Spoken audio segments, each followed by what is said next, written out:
Hello and welcome, everyone. Thanks for joining us here on QCTV Sports for this audio-only broadcast of the State Hockey Quarterfinal matchup between the Andover Huskies and the Edina Hornets. I'm Pete Anderson alongside Jim Childs. And Jim, the Andover Huskies coming in, they're the only team in the field with a losing record. They have the sixth seed, surprisingly.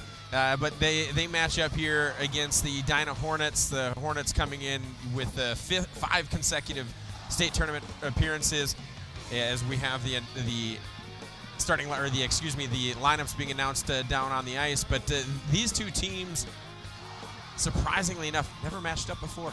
We were talking about this last night, and you think about two powerhouses and two blue bloods, and I consider Andover a blue blood now. Have never met in the 23 years that Andover, or 24 years that Andover has played hockey. That's incredible. But we've got a good one tonight. Like you mentioned, Andover comes in with a losing record, but you throw that all out the window. They have got the momentum that they came through. They beat a good Totino Grace team. They beat a very, very good Maple Grove team, and then they hung a 9 spot on Centennial. They're ready to go. Yeah, they are absolutely playing their best hockey this season. You look back on where they were to where they've come, and over the course of the season, head coach Mark Manning, he's said it multiple times, it's not a sprint, right? You got to get things figured out, and ultimately, you don't have a better or worse chance by going out there and winning all your games in December. Now, would you like to win those games? Absolutely. But this team has shown, and this program has shown, especially over the last 2 years, that the adversity and the lessons that they learn along the way prepare them for moments like this, section tournament championships, and then also into the state tournament. Yeah, and they're going against a team that's been here. This is the 44th time Edina has been here. They have an all-state goalie who's not only an all-state goalie, he's an all-state football player, all-state baseball player, just an all-around athlete. And you look at the one thing about Edina is you look at them, and they're missing 4 of their top scorers last year. All were underclassmen. They're all playing the USHL. So there is some chinks in the armor with Edina. Yeah, absolutely. And there was some questions about the health of their team, but that seems to have been answered a little bit with the starting lineups that we have. But these two teams are getting ready for that first ever matchup. But realistically, both teams have guys on both sides that are fighting those butterflies, fighting those realizing dreams, and maybe get distracted by the lights a little bit. Yeah, you're right, and I think the one person that hopefully will get a couple of shots early and from distance is the goaltender, Wyatt Rimmer. He's got to get into it. He's got to get the blood flowing, and hopefully he gets a couple of shots from distance on him early. We're underway. Puck is dropped. Edina wins the opening draw, and it caroms off the boards into the Andover zone, where Wyatt Reamer does cover up in his blue paint. And so the 6 seconds in, we'll have a defensive zone face-off for the Huskies. It's going to come to Wyatt Reamer's left. Huskies wearing the black sweaters outlined in Vegas gold and white. Edina wearing the classic Edina uniforms. Never change Edina, the white uniforms outlined in green and gold. Shot from the point. That one's taken and gloved by Reamer. Clean sight path there for Reamer. The shot coming off of the stick of Becker Winkus. Yeah, Becker Winkus, one of their top defensemen, along with Drew Potts, both really solid. Another face-off win. Quick shot after the face-off, turned away by Reamer, still inside the Andover zone. Nato retreats down below his own red line, circles around the net, sends it through into neutral, where it's turned back the other way by the Hornets after a turnover. Loose puck, big hit there given, and turned back up to the point. Bots to Winkus on the far side, and that one again gloved by Reamer with another stoppage here. This will be now the 4th face-off here, just 32 seconds in. Yeah, and lots of pucks coming up. My wish came true for Wyatt, as he's getting a lot of rubber shot at him, but that top line is really tough for Edina. Jack Rickley wins the face-off inside the Andover zone against Nash Payne. Played forward by Brody Peterson out to neutral, and then dumped in deep by Rickley. Beauregard Mishandles it, centered in front. Rickley sends a tap. It's tapped away. Doesn't get on goal. Rickley has it again. Sends this one softly towards the net. And Bjorgard there to make the save and freeze that one. We'll have our first face-off inside the Edina zone. Yeah, great job by Rickley to be able to. I think he was a little disappointed he didn't get that first one off. Collects it, gets it back on there, creates an offensive zone face-off. Rickley wins the face-off. Peterson brings it back to the blue line.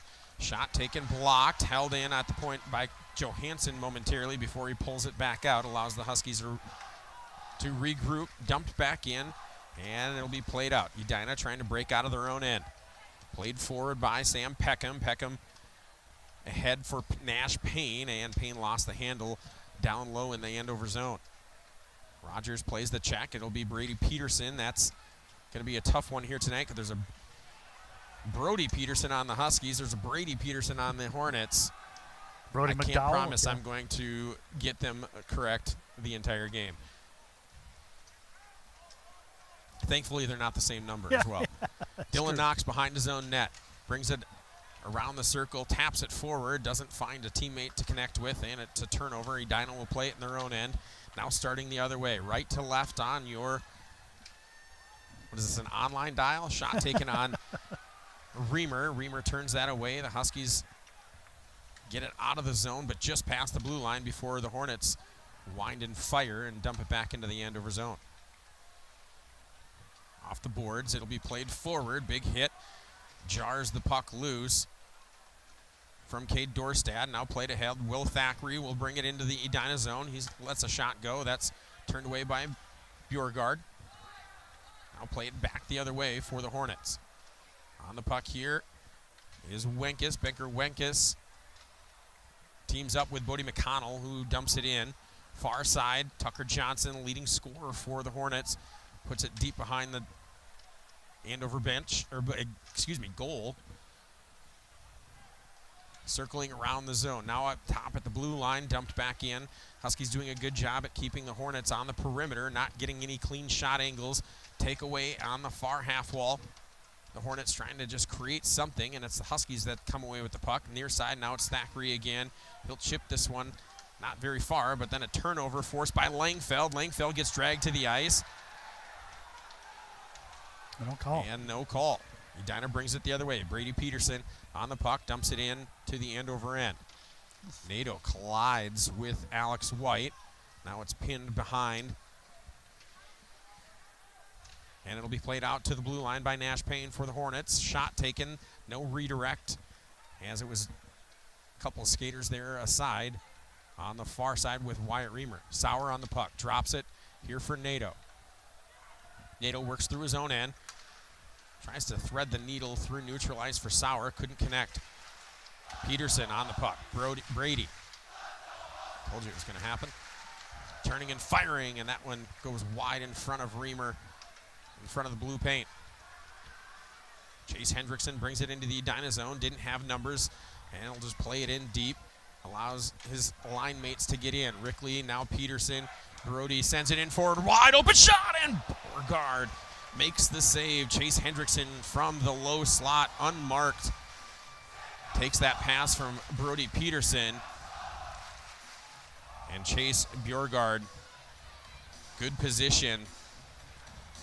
He doesn't get out of the 5-hole. Yeah, he just doesn't get out of position very often. But what an opportunity for the Huskies, and they've had a couple of spots in that low slot that they have just come open, and we'll see if that continues. Rickley on the dot now against Tucker Johnson. Tucker wins this one back into his own corner. He'll grab the puck. Then a dangerous turnover as it went back through the blue paint. Back on the puck now are the Huskies. Caleb Schultz taps this one forward into the Edina zone. Rickley tried to tap that away. Instead, it's going to be Tucker Johnson on the puck inside the Andover zone. Takes it over to Dylan Dene. Now down low and couldn't connect the pass. Takeaway off the half wall for Tucker Johnson. He has it, low slow shot, and a goal. Wide open on the back doorstep.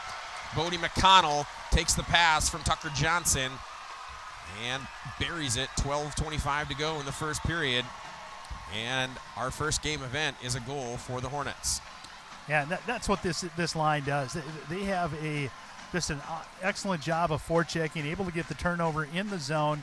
And McConnell, who is a finisher, it's his 34th on the season.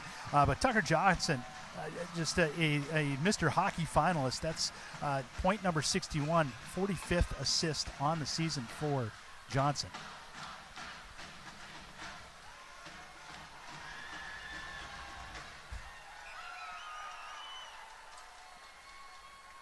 Face off at center ice. Langfeld against Nash Payne. Langfeld wins that one clean.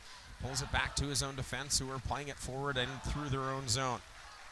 No icing as Bjorgard plays it, leaves it for his defenseman. Played up the boards. Casey Rogers trying to pinch. He holds the zone. And Sauer is there to push it in deep into the corner. He's first onto the puck. Getting around the corner and getting some help now from his line mate. I believe that's Coe. Now on the puck in the near side corner. Langfeld trying to come from behind and steal that puck, take it away from Becker Wenkes. Wenkes strong on the puck, keeps it away, and now gives it off. Nash Payne has it through neutral. That's an offside and called. That wasn't even close. He was a foot and a half into the Huskies zone. Huskies right now continue to get dirty in the corners and start working down below, get some pucks on to Bjorgard and see if they can get some offensive zone time. Face-off coming right in front of the Huskies bench. Dorstad on it for the Huskies. He gets the face-off win with some help from his line mate. That's Dylan Larson. Hanging it into the Edina zone. Now tapped forward by Brooks Suter, who plays it ahead, and now it's wrapped around the far side. This will chip its way in front in blue paint, and good clear out by Owen Lutgen, helping out Wyatt Reamer as he lost track of that bouncing puck coming in from neutral ice. Lutgen now on the puck at his own blue line. Goes to Nato, plays it off the boards, and it comes right back at him.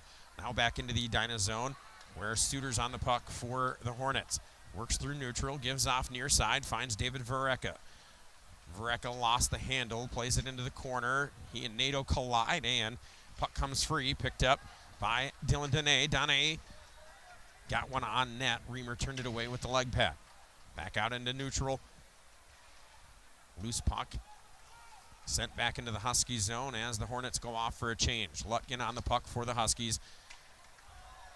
Sent it forward, but hit nobody as Edina decided to play the body. Sent back into the Andover zone. Rogers chaps it around the boards. Centered in front by the Hornets. Sauer's there to pick it up. Now gives it off for Langfeld. Langfeld will push. Trying to work his way past through Bots. And he lost the handle. Wenkes on the puck. That's Becker Wenkes.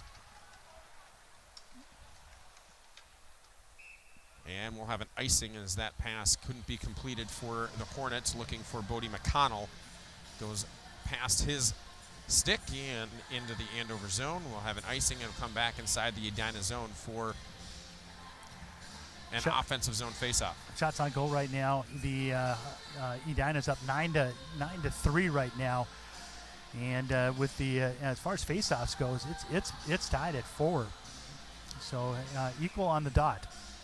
Sauer will take this faceoff against Nash Payne.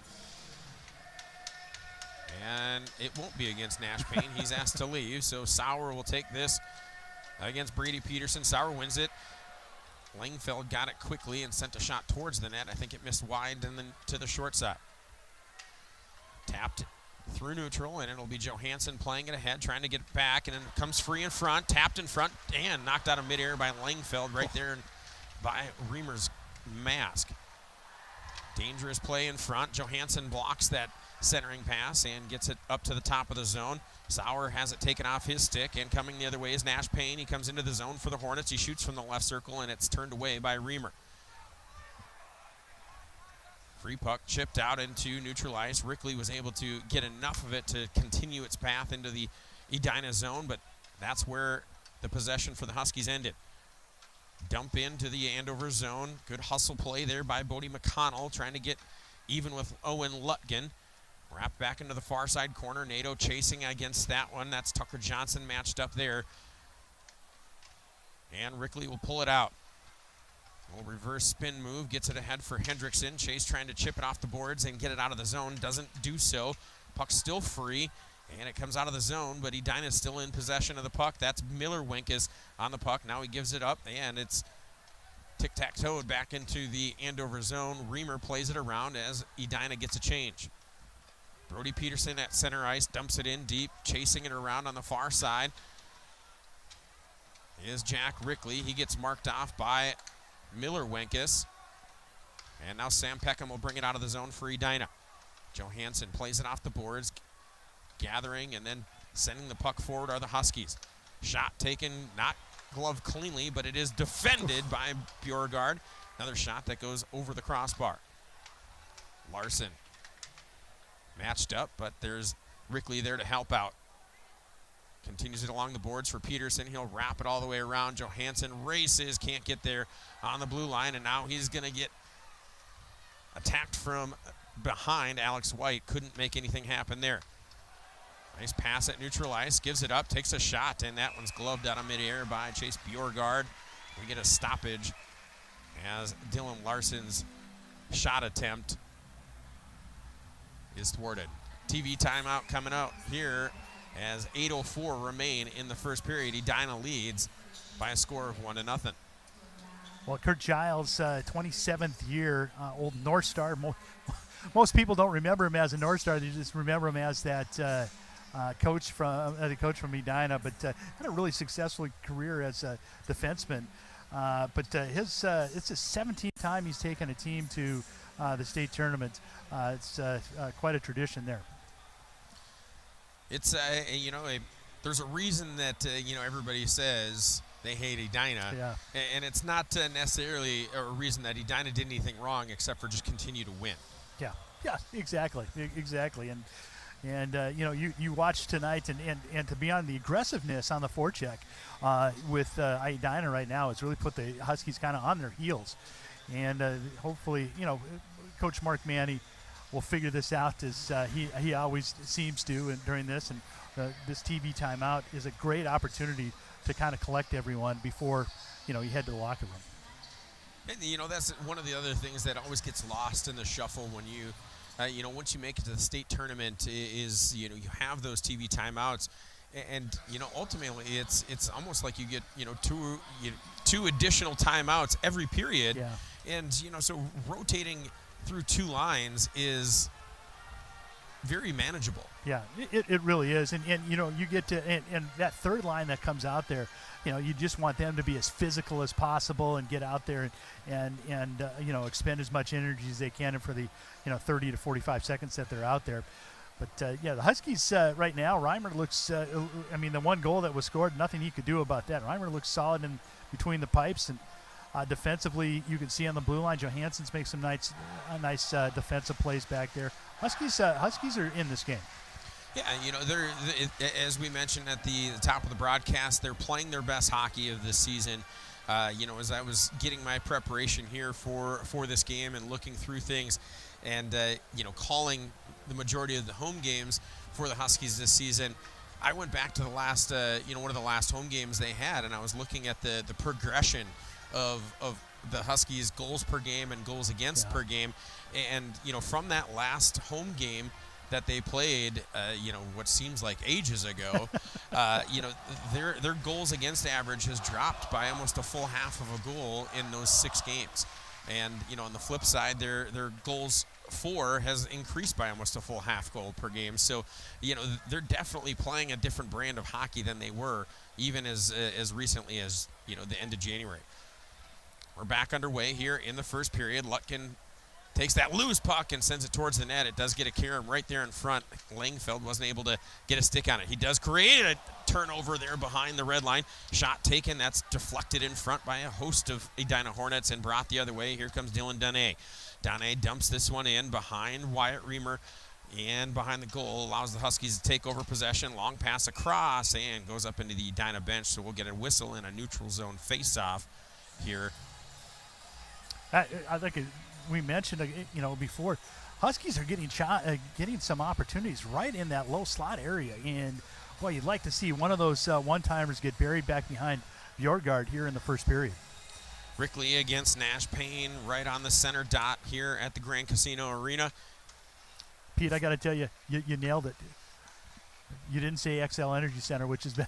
I was stepping on it. I was saying, you know, I was proud of myself for not calling it the XL Energy Center, but it does say it in real big letters on the ice, and our perch up here in the Al Shaver press box makes it very, very apparent that this is no longer titled after the XL. Bringing it in are the Hornets. Shot on goal, and it's Wyatt Reamer collapsing his body down onto that puck into the chest protector. That shot coming from Nash Payne in the high slot and turned away. It's the 11th save of the first period for Wyatt. Yeah, great job of just not giving up a rebound. You've got Peterson right there, and, you know, a rebound could really cause some havoc for the Huskies. Reamer, nice job of just collecting that. Dorstad on the face-off against Brady Molman. Both teams using that third line, and Molman won it. Edina brings the puck all the way back into their own end. Sam Peckham passes it forward for Molman, and it creates a turnover after a check. Dumped back into the Andover zone after it goes back and forth a bit. Owen Lutgen on the puck, and is going to draw a penalty against the Hornets. And our first power play of the game is going to go in favor of the Andover Huskies. Going to the box with Gage Geyer. Yes, correct. It is Gage Geyer, and that contact across the body, sticking that leg out a little bit, is what. Yeah, that's knee to knee. That's a little bit dangerous. Yes, it is. So Huskies will have a face-off inside the Edina zone, and that's gonna get redone. Sauer had it won.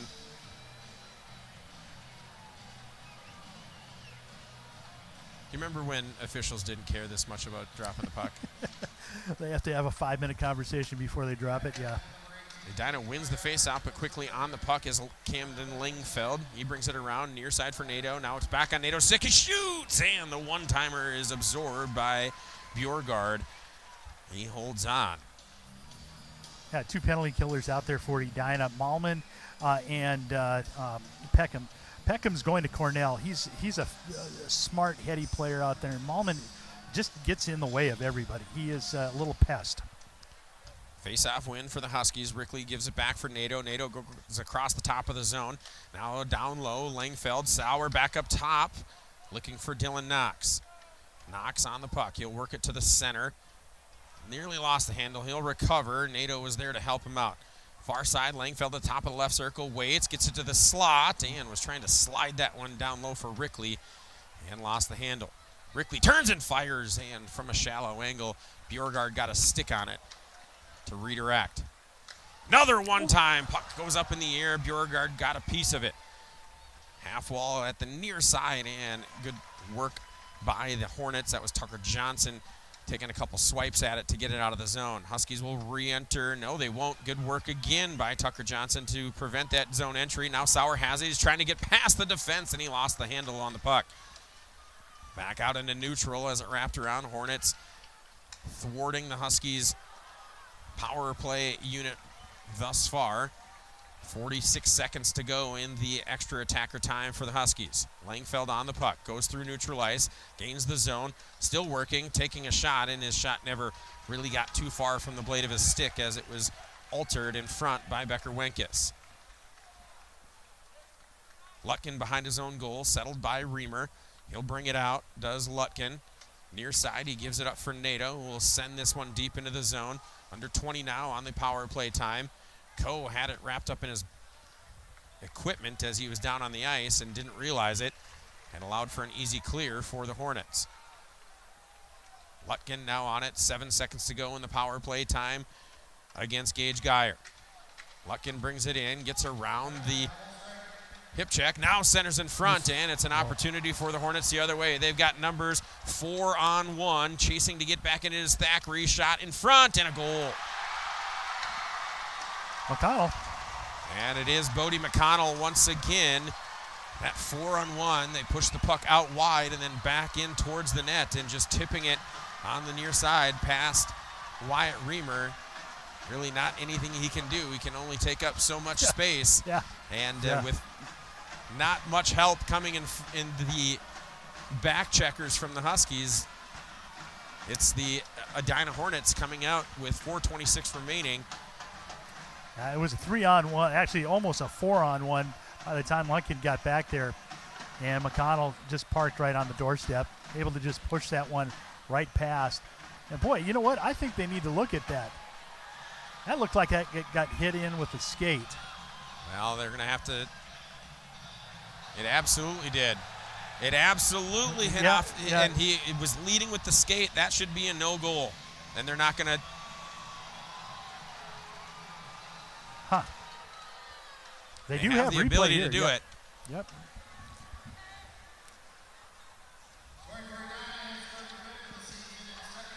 Puck back inside the Edina zone. Takeaway from Larson. Gives it up. Taking a shot was Blado, and it fanned on it. He just slid right off the blade of his stick. Johansson back at neutral ice. Sends it forward. And it'll be Sam Peckham playing it around D. Partner goes up the middle, finding Brady Peterson. He brings it in the zone. Shot taken from the wide angle. Reamer gloves that one and holds on. Tell you what a prolific scorer Brody McConnell is. That's his 5th straight goal for Edina. He scored the last 5 goals for Edina, all 3 against Wayzata in the section final and the 2 tonight. I believe the assist went to Dylan Dene. He went to Dene and Becker Winkus. Johansson on the puck after the Huskies face-off win in their own zone. Wrapped around the boards, but stolen by McConnell. And he'll rip a shot that's saved by Reamer. Both goals for the Edina Hornets, they've come on backdoor passes across the ice, and you know those are the type of goals that a goalie's probably looking to their defenseman saying, "I need your help on that one." And if we look at that last one, we saw the replay. I mean, that's not a distinct kicking motion, but definitely intentionally trying to redirect that with a skate. And that's the difference between a disallowed goal and an allowed goal. Yeah, and like I said, Lumpkin had position, honestly. Actually had better position as we looked at that replay. It just hit the skate. And it actually hit Lutgen's stick as well coming through as he laid that down, and that actually slowed it down enough for an opportunity for McConnell to get a skate on it. Back inside the Andover zone, Edina on the puck. Winkus has it knocked away off of his stick, back out into neutral. He'll quickly get it ahead for McConnell. McConnell back inside the Andover zone, left circle, right on the dot, takes a shot. That's turned away by Reamer. Takes a big bounce at the top of the zone, and it's picked up by Rickley and dumped into the Edina end. Played around on the backside. Miller Winkus now will play it back out into neutral ice. Lutgen on the puck. Taps it in, and it'll be Chase Hendrickson sending it fully into the Edina zone. Edina breaking out, has it redirected, but it goes right on to the stick of Ben Vareka, and he'll put it into the Andover end. Back and forth we go. Kind of a sluggish couple minutes here since we had that last goal. Brody Peterson for the Huskies passes it forward, and it'll be dumped in by Dylan Larson. Larson loses his stick. Puck coming the other way. Hornets on the rush. Alex White trying to get around Owen Lutgen. Lutgen has a good angle on it and takes the puck away. Bounces back on a neutral and right back in by Peterson. Brady Peterson. They're both on the ice. That always makes things tough, too. Coe will try and bat it away from Becker Winkus. Gets it out for Nato. Nato near side for Sauer at the blue line. Brings it into the Hornet zone before he gets wrapped up by Drew Botts. And puck comes away. Sauer playing physical, trying to get the puck away. Can't do so. It comes back out into neutral. Nash Payne on the puck for the Hornets. Into the left circle, centered across, and couldn't connect clean with Brady Molman. Loose puck, top of the zone. McConnell comes away with it, gets to the slot, he shoots, he scores. That's three. Yep, natural hat trick right there in the first period, in the first 15 minutes and 50 seconds. That one was a laser that went right over the glove of Wyatt Raymer. And he is one talented hockey player.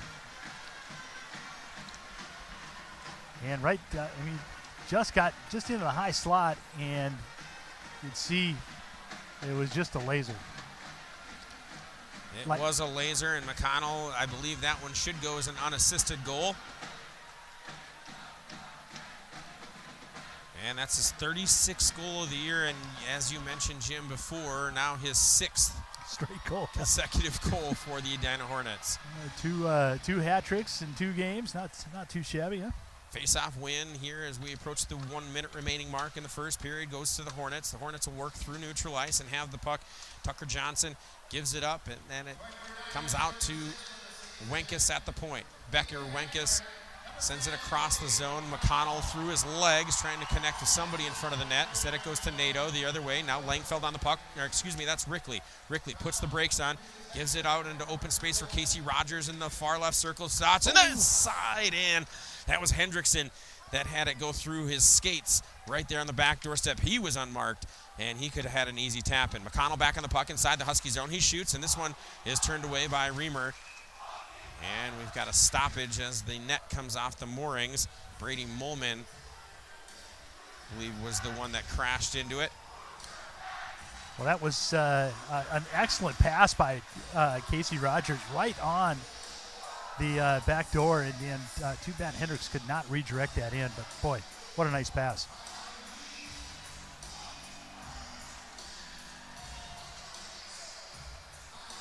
Three 0 Edina Hornets lead, 27.8 seconds to go in the first period. Huskies win a face-off on their own end. They wrap it around the boards, and it'll be played out into neutral. Sauer on the puck for the Huskies. He brings it in, and he loses it right on the blue line.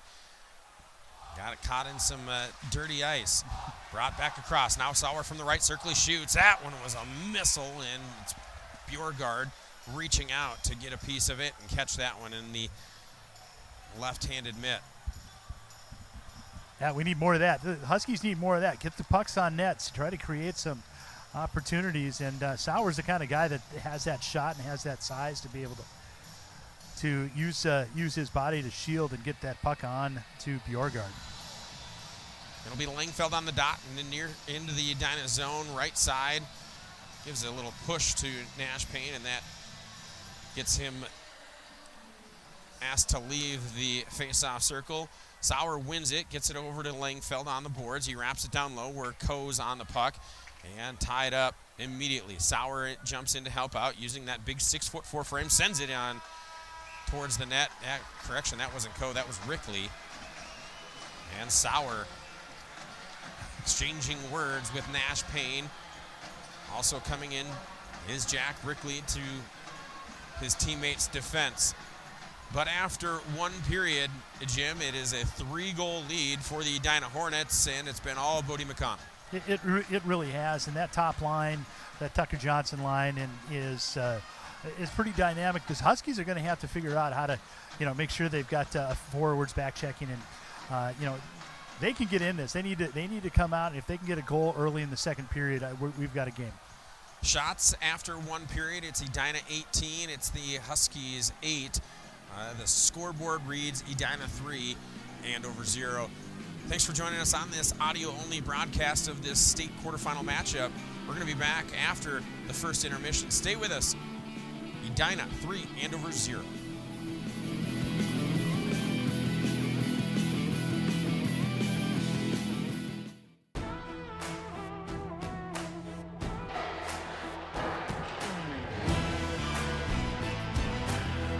Yeah, it's definitely different because you got new guys coming in every year, and it's like the chemistry's not the same. So you kind of just got to mix with lines to start the season, just kind of try different things and see what works. And it took us a little longer last year, but I think we'll be good this year.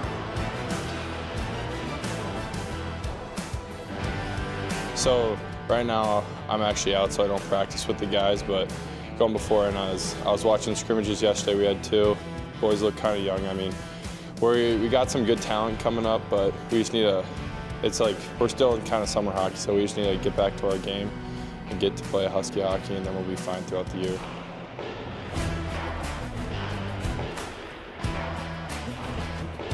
Definitely, we go to a couple guys' house every week and just hang out, play poker and stuff, and yeah, it definitely helps us because then we can build chemistry. We know each other better and stuff. We know where we're going to be on the ice and stuff, so yeah, it helps.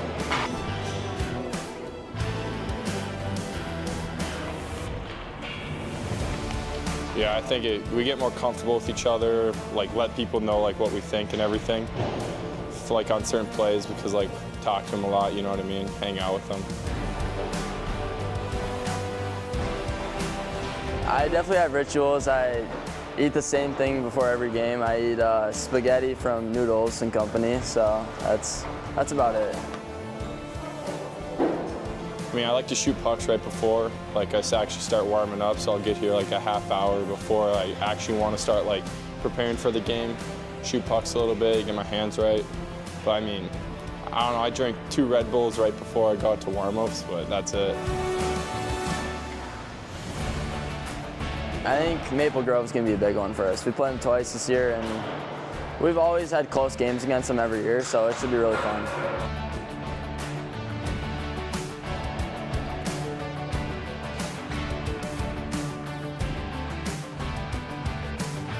You know, just have a really strong year defensively and just obviously being better than last year, having more points and stuff.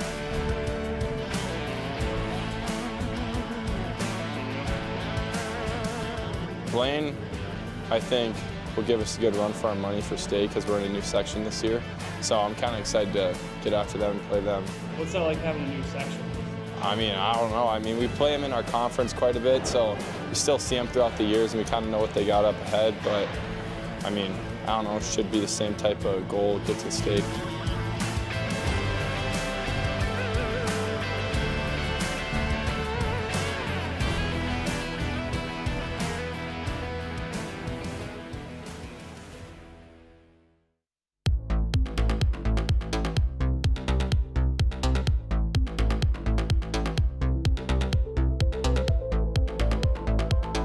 Greetings, dear viewers. On this episode of Game Sharks, Corey and I are back in 2026 to talk about, well, all the games that are coming up supposedly this year. Yep, Corey and I are talking about our top 5, the games we're most excited about, all the cautious optimism that we have, and we're just excited to share it with you. So tune into this next episode.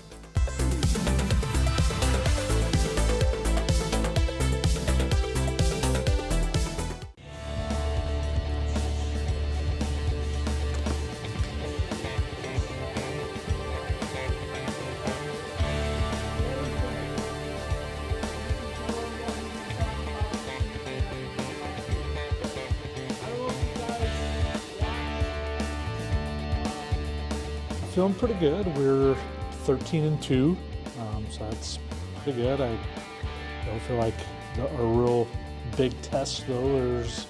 We lost to Stillwater, is really good, and into Elk River.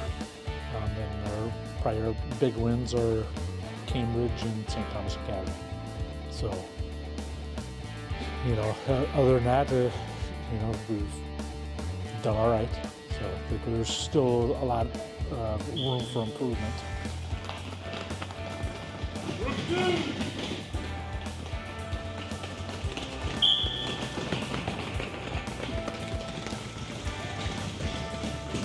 I never really have a set thing. We always script things and hardly ever go by the script. We always make modifications, but typically this time of year we do less technique, or practices aren't as long. We're usually more short and intense and be done. You know, at this point, it's most of the technique we've done. We may hit on a few small changes of things that we see if it's kind of a chronic problem in a duel or something, then we'll change that. But otherwise, we get in and get out.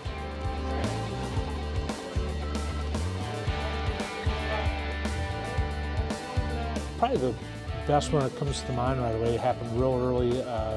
We have one of our wrestlers, Elijah Vang. He's a sophomore. Last year he came out for the first year and didn't win a match. And you know, we were at the St. Michael tournament and he got his first win.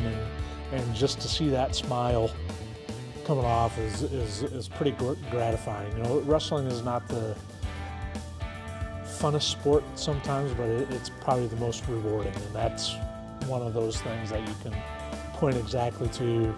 What I'm saying is if you see the smile of that person come off, you know exactly what I mean.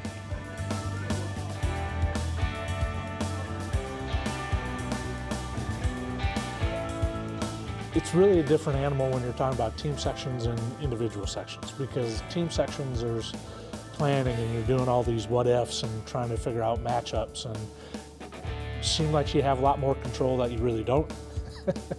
but it seems like there's a lot more planning even when we're not hosting. And then individuals, it is what it is. You weigh in and then you just coach. You know, there's not a ton of planning after that. I think trying to put the best team together, you know, we're allowed a roster of 20 for a team, so to figure out what's the best for that is can be a little challenging too. So like I said, it's a lot more planning and things going on with team than individual. What my vision is win or lose, we go out there, wrestle to our best of our ability, wrestle hard for 6 minutes or however many minutes we're out there, get up, shake hands, and walk off.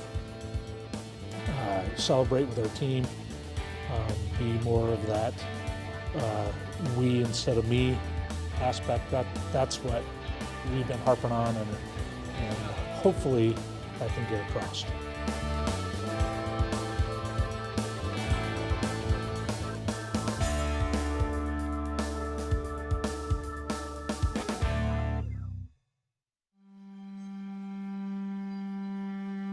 Okay, everybody, we are live in 2 minutes. Bring up the slate. Cameras, let me know when we're halfway through the intro and we will roll. The crew here at QCTV is dedicated to bringing you quality programming all year round. We couldn't be more proud of the activities that we cover and the employees that bring it to you. I'm Ryan Mush-Pierce, and I am your production manager for QCTV.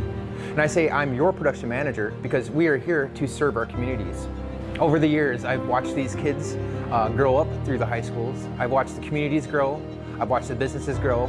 And to be part of all that, it just means everything. All right, thank you, everybody. We're gonna fade to black, and I need an opening shot in camera 2. Fade to black in 3, 2, 1. Fade it.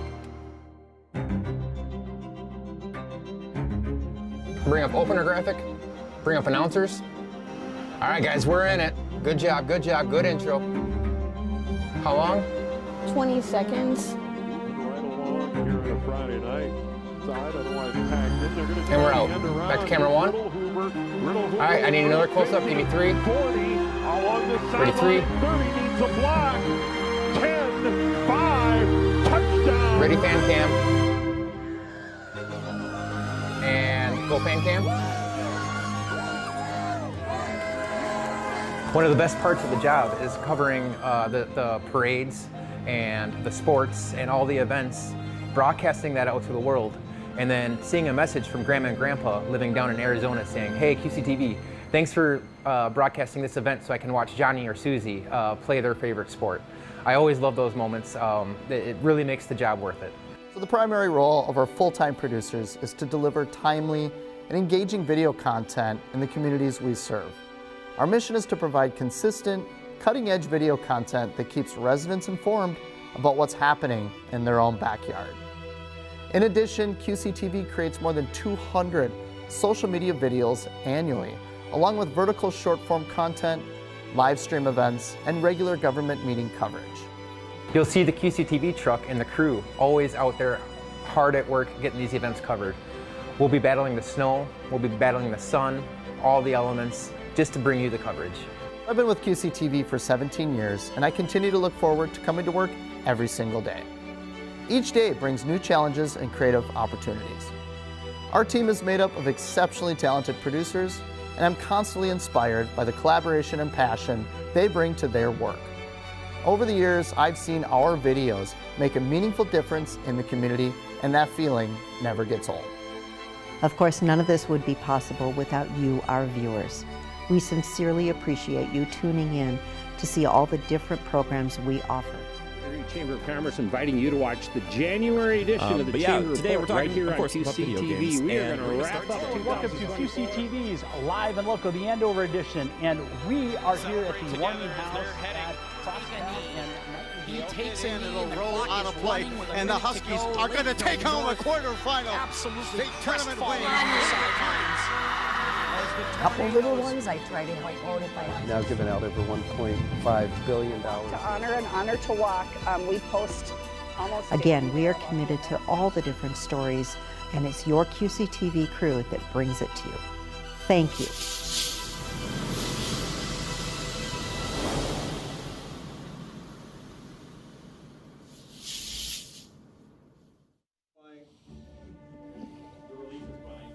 A new truck, a proud tradition, and a moment years in the making. Let's get started. The Andover Fire Department welcomed its newest fire engine with a commemorative push-in ceremony, a fire service tradition that honors teamwork, service, and community. All right, let's grab a bumper. Everybody line up. We're doing a push. Everyone push on Neil. Get in there. I don't care if you're new or the most senior. Everybody gets to do it. Talem. Don't be shy. You ready? All right, let's go. Go.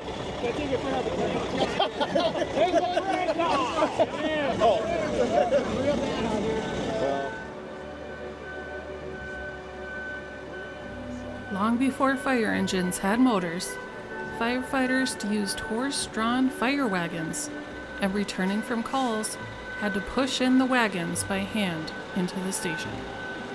That tradition lives on today when new fire trucks are acquired.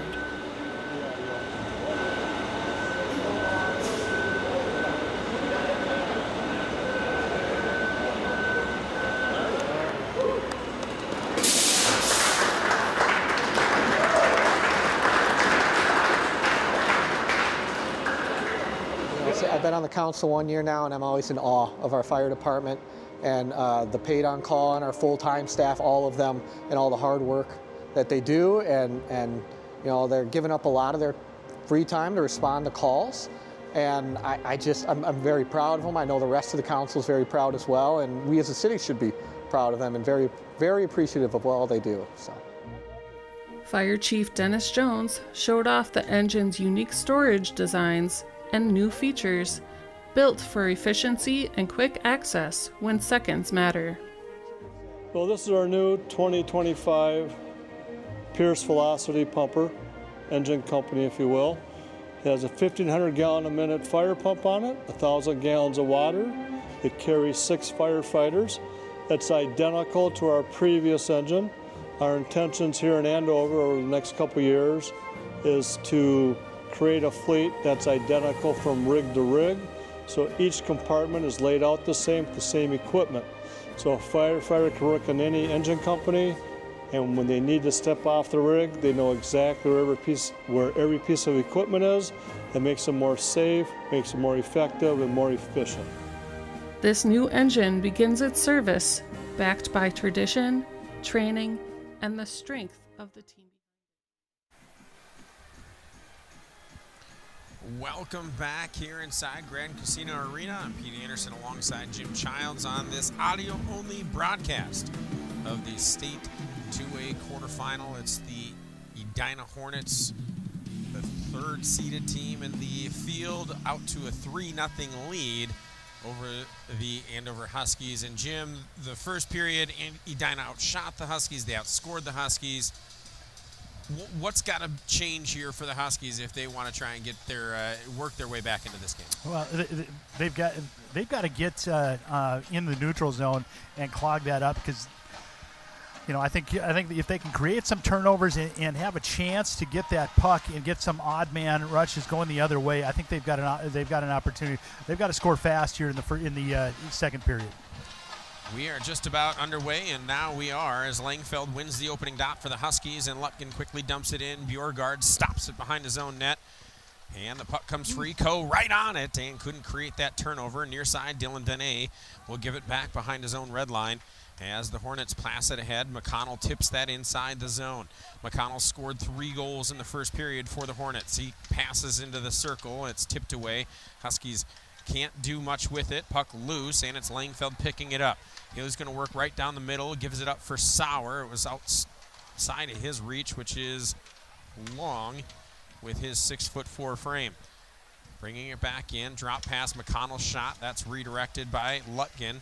Into the corner, puck comes into the front of the goal, and it's the Huskies coming away with the puck. Sauer pushing forward and gets dragged down to the ice right at the Edina blue line, right in front of his own bench, and it causes a loose puck. Edina turns it the other way. Now on the puck is Alex White. He gives it up for his teammate Brody Peterson, who unleashes a shot on Wyatt Reamer. Save made. Edina in their own end, goes D to D. Now works from behind their own net, will work a clean breakout. Nash Payne sends it across the zone right on the blue line. Couldn't connect the pass. Taps back and forth before it's ultimately sent into the Husky zone. Peterson pulls it off the boards, and it can't complete the pass. It's a dangerous area, high in the slot. Shot taken. Might have been touched by Reamer with the leg pad. Huskies from the boards. Hendrickson plays it ahead. Rogers on that dancing puck, and it's finally touched up. I believe we're going to have a penalty for... I think it's a hand pass. Well, it can't be. It had to have been a high stick. Or a high stick, yeah. One of the two, but we're still skating 5 aside. Reimer, you're right. Reimer, I think, did get a piece of that. It was a nice save. He's he's saved the ones he should save so far tonight. He's been solid so far. Face-off win goes for the Hornets. Back on the blue line is Miller Wenkes, and a quick whistle. Puck might have come out of the zone. We got a penalty. It's an interference call. Yeah, boy. And the second power play of the game going to go in favor of the Huskies as well. They're 0 for 1 on the power play so far. I didn't see it. Right off the face-off. Oh, there it is. Yep. Got it. There is Gage Geyer back in the box. He's pretty physical, but he knows how to spend some time alone. Knox at the top of the zone for the Huskies. Taps it over for Langfeld into the left side. Now drops it off for Sauer. Sauer trying to create an angle. Instead, he gives it up for Nato, who wound and fired, but fanned on it. Didn't get really much on it to redirect towards the goal. Edina is able to recover and send it the length of the ice. Reamer behind his own goal settles it for Knox. Dillon, the sophomore, will walk it out. Cross-ice pass, finds Langfeld. He'll get the zone entry, brings it in, takes a shot from a shallow angle. Short side save made there by Bjorgard. Tapped all the way out, and it'll come the length of the ice. Reamer settles that once again behind his own net. Knox with a head of speed, gives it up for Langfeld. Langfeld will enter from the left side. Now this time he'll wrap it hard around the boards. It comes off the boards and right onto the stick of Brady Peterson of the Hornets. He'll bring it into zone, short-handed, tapped away, and gets crunched into the boards by Knox. Nato goes across ice. Rickley brings it into this shot taken, redirected in front by Miller Wenkes. Pass comes out of the zone, and Alex White couldn't handle that one. Otherwise, he might have had a rush on his own. Nato on the puck now for the Huskies, working right to left. Gives it up. Keaton Coe on the puck on the right side half wall. Back up top of the zone for Keaton now in the circle. He'll wrap it back down behind the goal. Rickley had his stick tied up by Miller Wenkes. Edina's able to get a stick on that puck and send it the length of the ice. 16 seconds to go. Only one shot on goal here this period for the Huskies. Peterson brings it in with speed. He shoots it! Got the crossbar. He beat Bjorgard and not in the goal. I thought it was in. It sure looked like it. Oh, man, what a shot. Lutgen shoots. That one's redirected. Geyer out of the box. He races to his own bench, and now it's 5-on-5. Bringing it back in, the Hornets inside the Andover zone, and shot taken on goal. Brady Molman put it there, and it was gloved by Wyatt Reamer. Held on to. We'll have a face-off inside the Andover zone. Boy, that Best was shot of the night for the Huskies, and Peterson missed by inches. flush off the red paint. There's probably some nicks on that puck down there. Boy, that was a rifleman's shot. Whoa.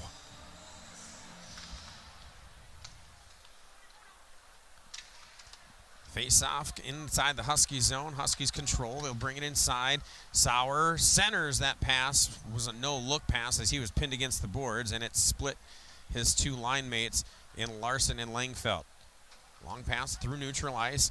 Finds Donné. Donné's shot there goes off of a body. Reamer nearly got beat. Got bailed out there on that second rebound attempt. Larson inside the Hornet zone. Now Langfeld trying to center in front. It comes all the way to Johansson. Johansson gets it on net, and it's turned away by Bjorgård. Good pressure here by the Huskies, getting something in front. Now a takeaway shot, and Langfeld had his stick altered and draws the penalty. We're going to get, I believe, a hook call. A slashing is going to be that call by the official out at center ice. Had a clean view of that shot attempt by Langfeld and his stick being hassled from behind. Well, Peterson will go to the box, but the Huskies right now are able to, find space up there. You would have liked to see Langfeld try to get rid of that puck a little bit quicker, but they're creating some good opportunities right now, and boy, I tell you what, just break the seal. Sauer wins the face-off, gets a little help, and now gets the puck back on a stick in the corner, gives it up for Rickley. Rickley will work it around. And the cycle isn't super clean for the Huskies as they get tapped back out into neutral. Nato brings it right back in for the Huskies. Now stops at the half wall, gives it up for Rickley. Now back on Nato's stick. Nato will work to the top of the zone, looking, has an angle, he shoots. He sends it in on goal, turned away by Bjorgård. And Rickley wasn't there didn't have it on the right side of his stick to tap it into the open net. Far side, Knox will give it up for Nato. Nato, near side, gives it up for Langfeld. Nato at the top of the zone. Langfeld will work it into the left circle, gives it up. This is Sauer. Sauer looking through the corner, trying to turn it around, and his shot gets redirected into the corner. Pass attempt for Langfeld wasn't on the mark. Sauer was there to clean it up. Now he finds Langfeld, shot, shallow angle, and it goes off of Bjorgård's body and all the way out into neutral ice. Langfeld quickly right back in. Sauer has the puck, high slot, gives it up, and it bounced off the stick of Dylan Knox.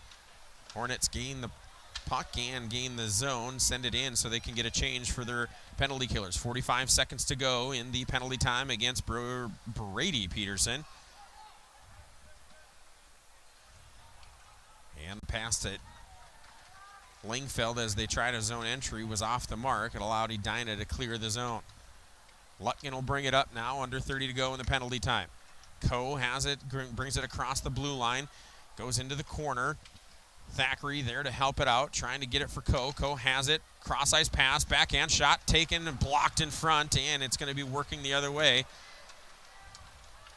Tucker Johnson centers, what a save by Wyatt Reamer, full sprawl, and takes out another goal.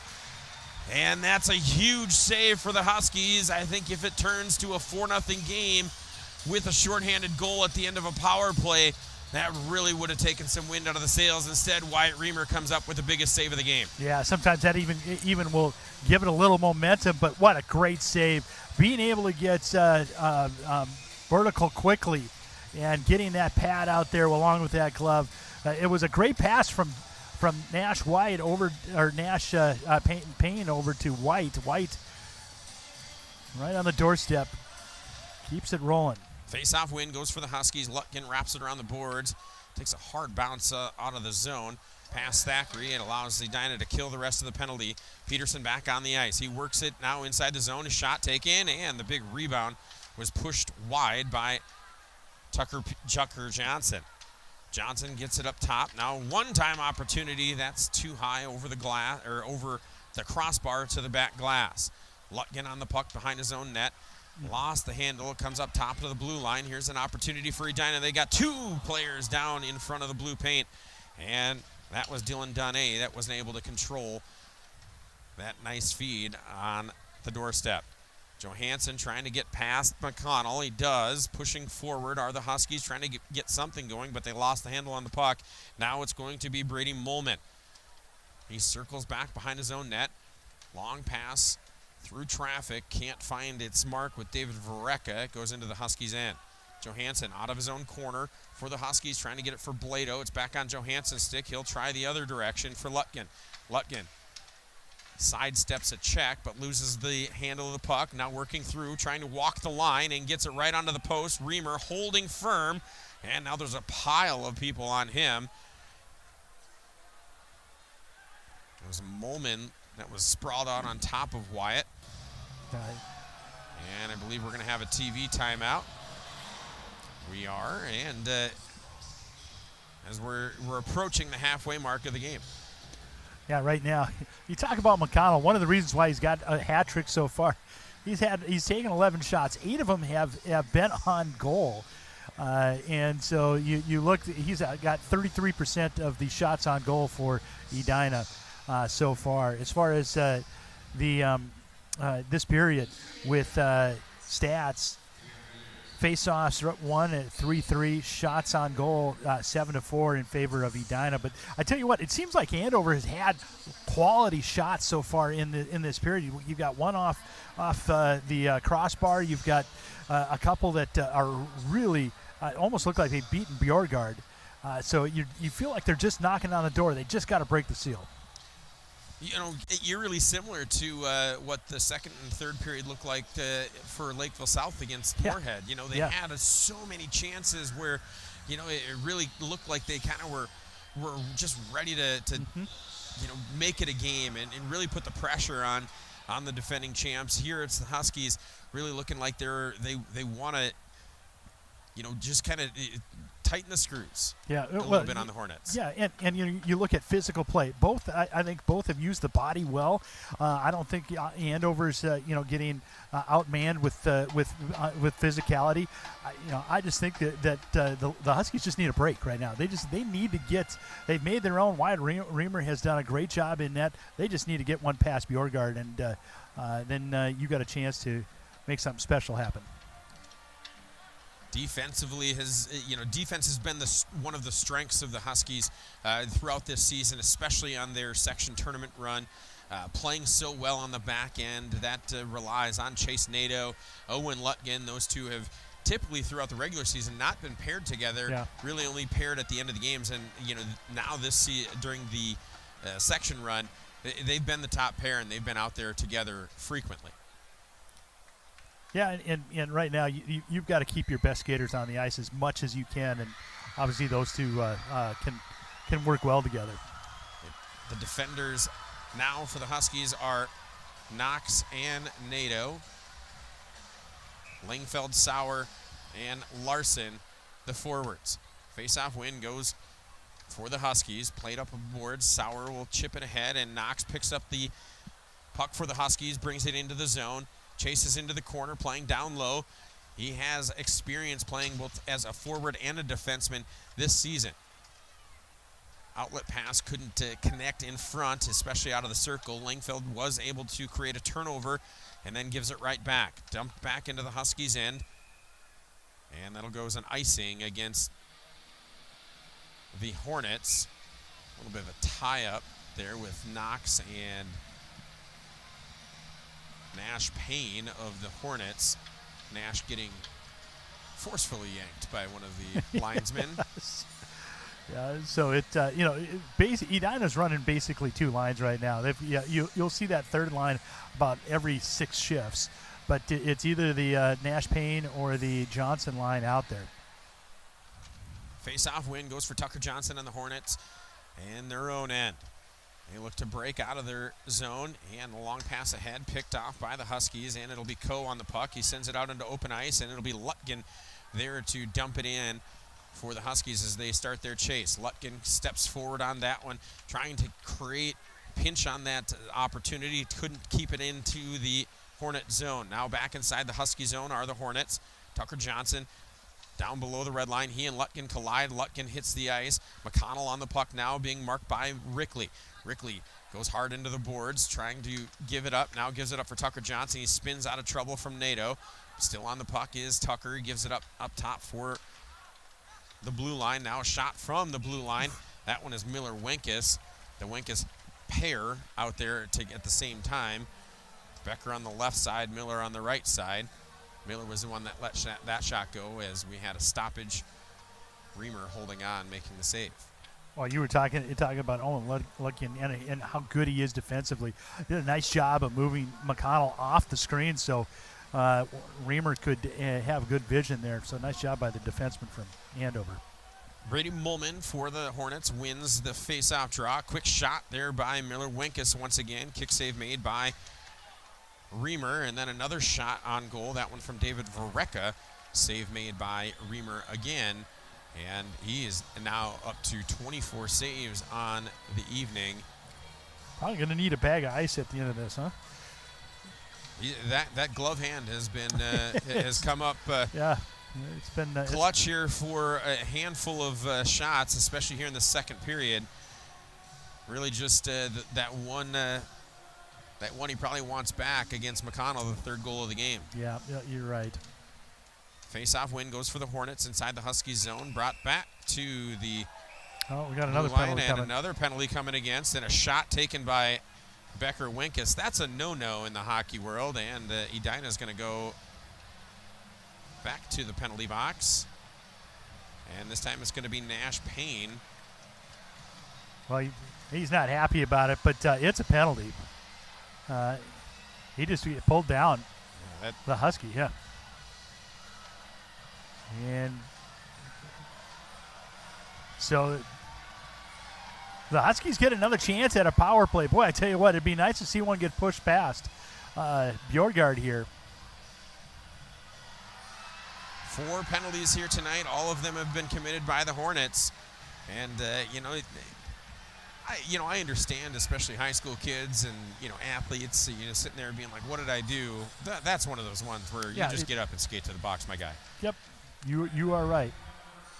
Face-off win goes for the Hornets. NATO pinches down low, gets it up for Sauer, who runs over the Hornet inside the zone. NATO holds it, gives it around for Lutgen. Lutgen chips this down the boards, wrapping it around for Sauer behind the net. Sauer gives it up. Shot one time, free in front, still in the goal!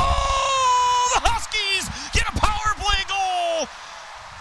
Jack Rickley is the one that tapped it past Bjorgard, who was fully sprawled out. And the Huskies are on the board. We said in the break, Jim, if the Huskies had a chance, they have to score the next goal, and they just did it. You're absolutely right. And I tell you what a great job what a great presence by Rickley. I watched him in the last power play the Huskies had. He is just outstanding of just being a presence out in front of the net and in front of the goalie. This one comes right out. He comes in crashing in and able to get it pushed past. I don't think that they are going to review it. Oh, my word. So Sauer was the pass from behind the net. Gives it up for Langfeld, who put the puck on net. Yep. And Rickley then, as Bjorgard was sprawling out to try and cover that up, it never went into his glove. So Rickley getting a piece of that one, redirecting that back into the goal is. So I'm not really sure what the review is, but ultimately I do think after looking at it here a couple times and monitor right in front of us, Sauer, the one time from Langfeld, Bjorgard sprawls out, and it might hit his skate, but it wasn't a kicking motion, so he's going to be in good shape there. I mean, it went off a stick, and that's clean. Yeah, it's not any. There's no interference. Difference in the McConnell goal. I mean, really. That came in earlier. So they pulled Payne out of the box. So it's a good goal. It is a good goal. So finally, this power play. Yes, finally this power play comes to fruition. And like you mentioned, a cool 2-goal game is a whole lot easier to handle, and it makes it a lot more exciting for the Huskies. The goal for Rickley is his 13th of the season. The assist for Langfeld is 36th. Sauer gets his 15th assist on that one. Power play goal. Here come the Huskies right back. Dylan Larson brings it into the zone. Drop pass for Langfeld. Couldn't complete it. Here come the Edina Hornets back the other way. 3-on-3. Drop pass. Alex White gives it on. Backhand on goal. Turned away by Reamer. Alex White on the goal. Collision in the corner. Couple of skaters aside, both of them battling at it. It's still free. Now it comes out, and it'll be Lutgen on the puck for the Huskies. Brings it ahead. Larson, his pass to get out of the zone, goes to Langfeld. Langfeld goes the entire length. Shot. There's Sauer off the crossbar. Huskies are buzzing right now. Nato takes a shot that's blocked in front. Good job there by Payne, and Huskies, I thought they would have been offsides. He marked it immediately okay. Nato brings it back in for the Huskies. Langfeld lets a shot go. That one got deflected right off the stick. Edina settles things down as they're going to get a change, and it's dumped in for the Andover zone. Lutgen plays it, that's Nato playing it around the boards for Lutgen. Goes all the way to Coe. Coe chips it ahead for Rickley. Rickley works the boards and now loses the handle. Coe right there trying to send it from the boards. Couldn't do so. He fanned on it, got it back. Still working on it out of the corner is Keaton Coe. He's being marked down low from behind by Tucker Johnson. Coe and Johnson tied up. Coe has it, tries a wraparound, kicked it to his own blade of his stick, and couldn't get it on past Bjorgard. Inside the Husky zone, Rogers taps it away from the Edina skater. That was Johnson. Now has it, pushing it past the red line, all the way in deep. Bjorgard settles it near side for Wenkes. Miller Wenkes tries to get a long pass through neutral, didn't have much on it. Johansson tapped it free. Good check there by Will Blado, taking Edina off the puck, and it'll come the other way. This is going to go as an icing against the Huskies, 5:13 to go, but a different bounce in the Huskies step here after they score that power play goal. Yeah, absolutely. So far they've beaten Bjorgard 3 times this period, and only one has counted. But yeah, you could see physical hits by the Huskies. They've got a little juice right now. Face-off win goes for the Huskies in their own end, played around the boards and tipped out into neutral ice, where it's picked up by Brady Molman. Molman will play it forward and dumping it, and it'll be Reamer covering that one up with Edina skater Gage Geyer bearing down on it. So Wakefield on his last shift got nicked up a little bit. Looks like he's coming back out there, which is great for the Huskies. That you want your top scorer out there. Langfeld on the dot against Nash Payne. Payne wins it, and a shot that was redirected. I'm not sure Reamer was tracking that one clean, but it did go wider than the goal. Big check there, and Larson absorbs it. Huskies bring it in the shot and goal! Camden Langfeld! The Huskies are down 1! Camden Langfeld brought it in and goes wide side past Chase Bjorgard. Huskies cut the lead down 2-1. It's 3-2, 4:48 to go here in the second period. Well, what a shot, man. You get the puck onto your playmaker, and he just ripped one glove side on Bjorgard.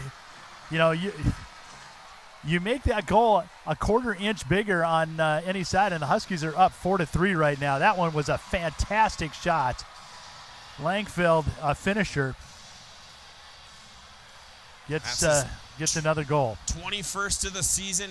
Nato will get the first assist, his 26th of the year. And now they're checking this one. What is it? Offside can be the only thing that they could potentially be looking at here. I wonder if we can get a replay that comes back. We have a chance. So, wondering where Sauer is. Now, Sauer's on neutral, so it would be Langfeld that was the offside party, and he had the puck, right? He was. Well, it was passed ahead right as he was on that line. Yeah, I think that's a good goal. So, well, we're going to see. They're coming out of the box right now. Let's see if they point or they wave it off. This is a huge momentum swing here for this entire arena. And they're still talking about it, and it is no goal. Oh. The replay that they showed on the screen, at one point, Langfeld was in the zone, but it looked like he had the puck on his stick on the blue line.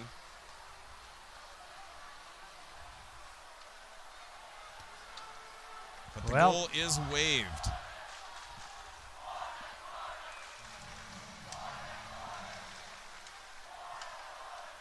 Face-off win at center ice, gets won by the Huskies. Langfeld right back inside the zone. He looks from the right circle. He shoots this time and misses everything, and then it taps past Nato and comes all the way inside the Husky zone. Racing to get there is Lutgen. Lutgen in a race against Bodie McConnell. We don't want him having the puck inside the Husky zone, and then losing it was Larson. Good job there by Nato to just pick it up. Brings it in the zone. Now Nato, Langfeld takes a shot. That one goes high over the crossbar, and we got a penalty coming against the Huskies. Cross-check is going to be the call, and Andover will go on the penalty kill for the first time tonight. And I believe it's going to be Nato. On what? Oh, my word. Where's the call? So now they're putting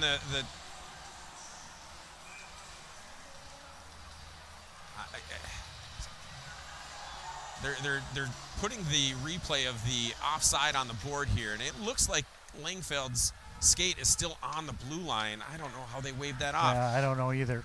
And I don't know where the cross-check came to. I think they're saying that he cross-checked the goaltender. Pass comes near side. They're Edina inside the Andover zone. Wide side. Puck on the stick of Dylan Donnet. Comes out of the corner and now gives it up top. Suter from the point. Rebound, and Johansson picks it up and sends it to the length of the ice to clear it out. Two very, very questionable calls here, with one with video review to take a goal off the board and a momentum change for this game. It is still a 3-1 game, and Edina on the power play here, picking up the puck and working it to the high slot. McConnell on it in the right circle. He's tied up by Sauer, and then a takeaway by Johansson. Cooper will skate the ice.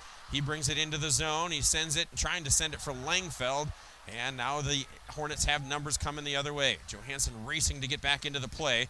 McConnell sends that one in, blockered away by Reamer. McConnell steals it again and shoots that one high over the crossbar off the back glass. Held in at the far side point by Nash Payne. Pass is redirected by Sauer using that long reach of his, and it redirects all the way inside the Edina zone, allows the Huskies to get a couple new skaters out there for this penalty kill. 29 seconds to go in the power play. Tipped in just wide of the goal, and there's an opportunity for the Hornets as they sent it. Rogers will gain control of the puck, and then Rickley taps it forward. Picked up now by Coe. Keaton will bring it into the zone. He works to the middle. He lets a shot go. It doesn't get much on it, and tried to backhand it as he was still in front. Couldn't connect. Centering pass goes right back onto the stick, and now on the puck is Brady Peterson. Full strength are the Huskies. Nato out of the box. Shot taken, redirected in front. Reamer might have got a piece. Edina controlling possession here as we approach 2 minutes remaining in the period. That one was tipped in front. Good job there by Alex White to get into an open position. Just didn't have a good angle on the redirect. Nato dumps this one and heads to the bench as he'll try and get some fresh skaters out there. Edina trying to get out of their own end here. Nash Payne on the pucks, chips it forward and is able to connect with his teammate Ben Varecka. He turns it over. Langfeld gets checked off the puck. Sauer picks it right up for him. Gets to the right circle, and his shot altered. He didn't get it on net. Sauer back on the puck. Shot from a short side angle. Goes high off of Bjorgard, and then a cross-ice pass. Dangerous. Donnet nearly picked it off and went the distance. Cooper Johansson sniffed it out. Donnet back on the puck, looking, and Johansson again blocking that pass in, and then get dragged to the ice. That's got to be a penalty. That's a hook and a half. Shot from a shallow angle. Reamer holds on and makes the save. I'm not sure how. two officials missed that one. Yeah, no idea. That was a penalty. You're absolutely right. That was a penalty. Let's go back to the kill. What a great job by the Huskies to stop that kill, or stop that penalty, and a great kill. That would have been a backbreaker. Able to just keep alive right now. It seemed like they're fighting not only Edina but Karma right now. Deep inside the Andover zone, Langfeld drags Tucker Johnson down to the ice. Johnson still strong on the puck. He's Mr. Hockey candidate for a reason. Tap forward, and it'll be Dylan Larson working on it. Cross ice pass. He gives it up for Sauer. Sauer gains the zone at the half wall. He taps it forward, and it'll be Molman who's recognizing that time and space and came out and stole it. Tucker Johnson on the puck. Toe drag, brings it through neutral, shoots, and goes high over the right shoulder and now into the netting. It was a good move by Tucker Johnson to toe drag that one through and get past the first line of defense, and still able to kick it back, and then tries to go back against his body, just lifts it too high, and it rides the glass and out of play. Well, Huskies got 36 seconds left. It's this will be critical to just make sure that they keep the Edina Hornets off the board. Shot from the point after the face-off. That's held on to by Reamer. That shot came off the stick of Becker Wenkes. Now 31.9 seconds to go. And Rickley will be on the dot again against Tucker Johnson. Rickley wins this one. He gets it clean over to Cooper Johansson. Cujo will bring it out from behind his own net. Gets it ahead for Brody Peterson. Peterson got upended right as he got rid of that puck, and it creates a turnover. Edina bringing it back into the zone. Wide side shot from Bodie McConnell. And Reamer had good position to make that save and keep McConnell off the scoreboard yet again. Yeah, this line for Edina is dangerous. They just somehow create opportunities. You can see that Malman's now out there with Johnson and O'Donnell. Langfeld wins the face-off, gets it over to Cooper Johansson. Johansson able to push it far enough to get it out of the zone for the moment. Under 10 to play here in this second period. Knox's pass couldn't find its way through traffic. Knox hustles to get it back on, but then it's offside against the Hornets, and McConnell and Knox get tied up once again. Seems like every time there is a little bit of a tie-up or a scuffle after a whistle, Dylan Knox seems to be involved. Yeah, that or Sauer. He might be related to Weston Knox. Could be.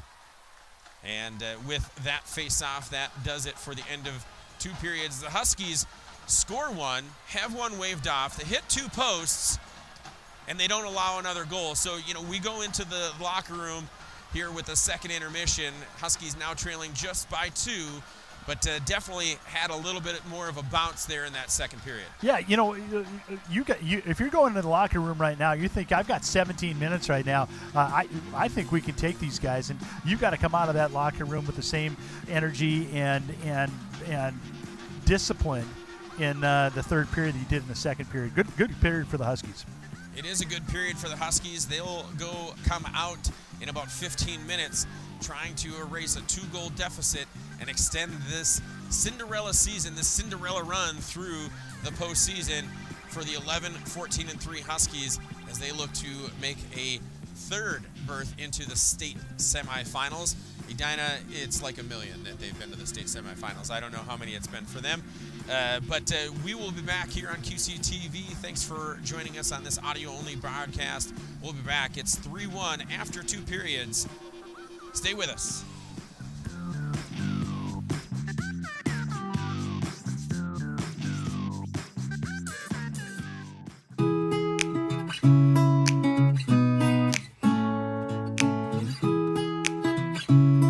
I'm Chris Maddox with the Rescue Crew. We're a volunteer-based nonprofit animal rescue serving Minnesota. Every day, dogs and cats enter shelters through no fault of their own, and far too many never make it out. At the Rescue Crew, we believe every pet deserves a second chance. Our foster families open their homes and their hearts to pets in need, providing safety, medical care, and love until they find their adoptive families. Since 2017, we've saved thousands of dogs and cats in need, each one an individual story of hope and second chances. Through our new Perfect Match Cat Adoption Center in Andover, we're creating more opportunities for cats who might otherwise be overlooked, especially adult cats and those who have waited too long sitting in a small kennel at a shelter. But one of the biggest challenges we face today, both locally and nationwide, is the growing crisis for larger dogs. Shelters are full, and about 80% of the dogs waiting for homes are medium to larger breeds. Because of lifestyle changes, housing restrictions, and breed discrimination, all of those have made it harder than ever for families, both foster families and adoptive families, to welcome bigger dogs into their homes. As a result, their time in shelters keeps getting longer, and tragically, so does the number being euthanized. These dogs are smart, loyal, and loving, yet they're often overlooked or the last to be chosen. We see them waiting day after day in the shelters, waiting for a chance that may never come. That's why your help matters more than ever. By opening your home to foster, by adopting your next best friend, or by volunteering your time or donating to support our life-saving mission, you can change their story.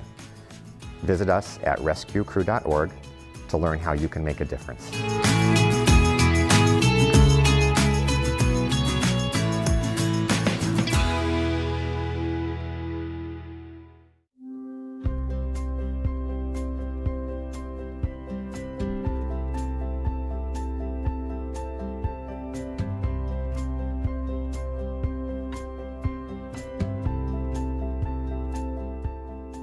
Hi, my name is Bart Ward. I'm on the board of directors of Haven for Heroes. Haven for Heroes is a 501c3 that provides housing, support, and programming for men and women military veterans here in Anoka. Currently, we have a building dedicated to women and children and one for men. We have approximately 25 robust Minnesota-based veteran organizations that help support our vets. We are always looking for volunteers and financial support. For more information, go to the web at haven4heroesmn.org or call 763-600-6142.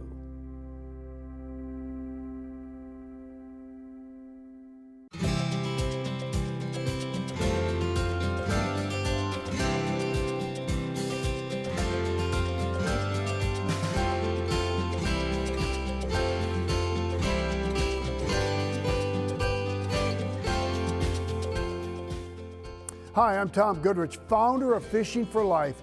Looking for a meaningful way to engage your employees? Our REI program offers corporations the chance to make a difference while fostering teamwork and connection. We're mobile, so we come to you and we bring everything you need. Together, your team will rebuild thousands of rods and reels, giving them a second life. These aren't just fishing rods, they're tools of hope, ready to be given to kids and veterans who need them most. Make your next corporate event truly impactful. Visit fishingforlife.org to schedule your team's volunteer experience today.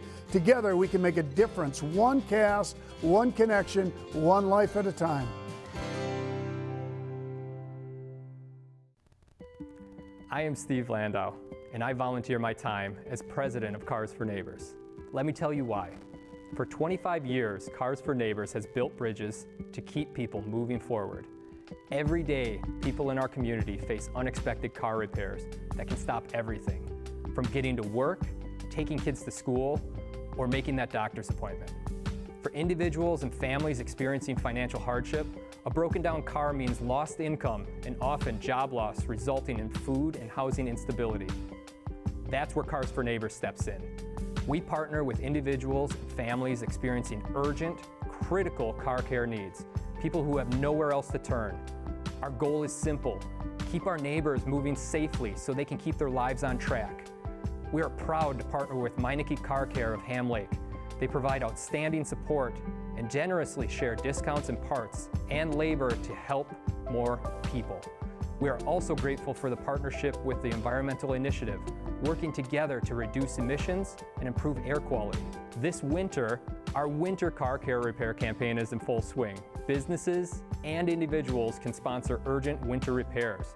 From batteries to brakes, heaters to tires, they will receive recognition on social media as community champions. It's a great way to show that your brand truly cares about the people who live and work right here. Our Community Legacy Giving program also invites monthly donors and local businesses to make lasting impact. Together, we can sustain the repairs that keep families moving forward all year long. To support us financially or by donating a car, please visit carsforneighbors.org. Together, we are restoring hope, one car repair at a time.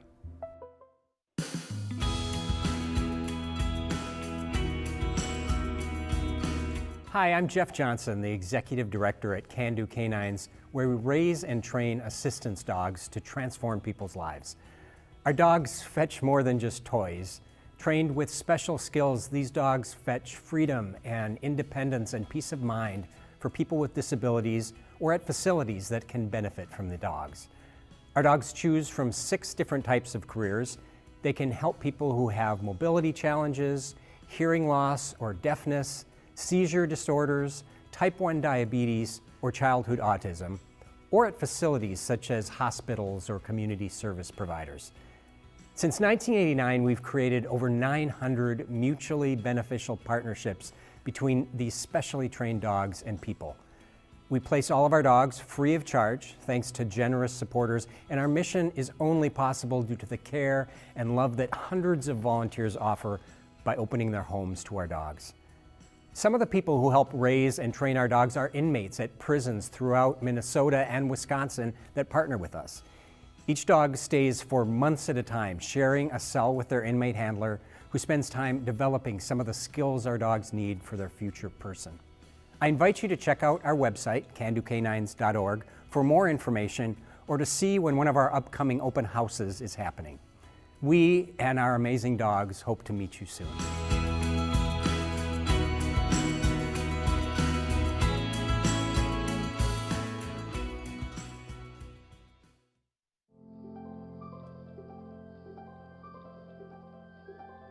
The Livin' Foundation is essentially a gathering of people that is an advocacy for mental health awareness and suicide prevention.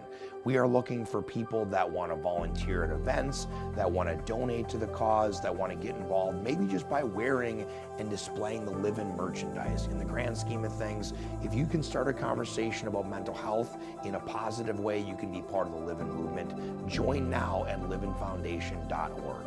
That's livinfoundation.org. Get busy living.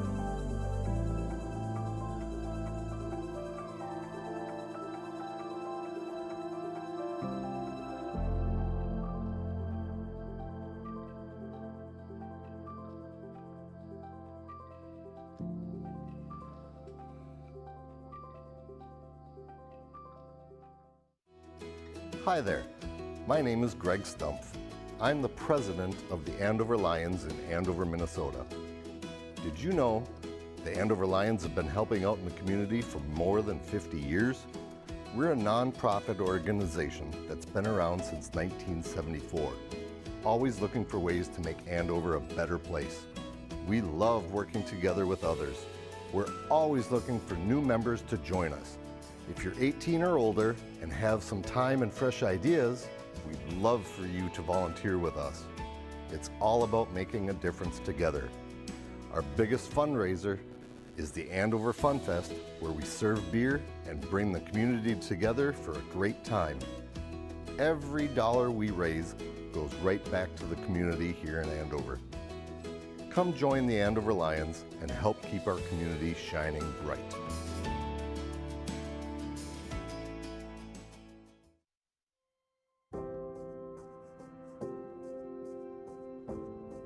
ACBC Food Shelf is a nonprofit organization providing food, clothing, household items, and resources to families in need while maintaining the dignity of those we serve. We are located in Anoka and provide food to all people regardless of where they live. We offer a large variety of free food choices, and we're set up just like a grocery store so that people can select their own items. ACBC is focused on building relationships with our community and reducing barriers to receive food. Last year, there were more than 23,000 household visits to the food shelf, and the need continues to rise. Other food programs we offer include the CSFP program, which provides eligible seniors ages 60 and older with nutritious food choices and educational material each month, a grocery delivery program for homebound individuals, the Summer Food for Kids program, which is available throughout the summer for families with school-aged children. For individuals and families experiencing homelessness, ACBC has a weekly program option, and fresh produce distributions are offered twice a month, which are open to all. All of our food programs focus on healthy food choices in a warm and welcoming experience. In addition to providing free food, ACBC has a variety of other programs which include a birthday bag program for children ages 1 to 18, and in a newly remodeled space, the ACBC thrift store is open to the public. Vouchers are available for food shelf market shoppers with an appointment to receive free and low-cost items. All proceeds support ACBC programs. Thanks to the generosity of our donors, volunteers, and community, ACBC has been a vital part of our community for nearly 55 years. To learn more about our organization, I invite you to visit our website at acbcfoodshelf.org and follow us on Facebook and Instagram. Thank you.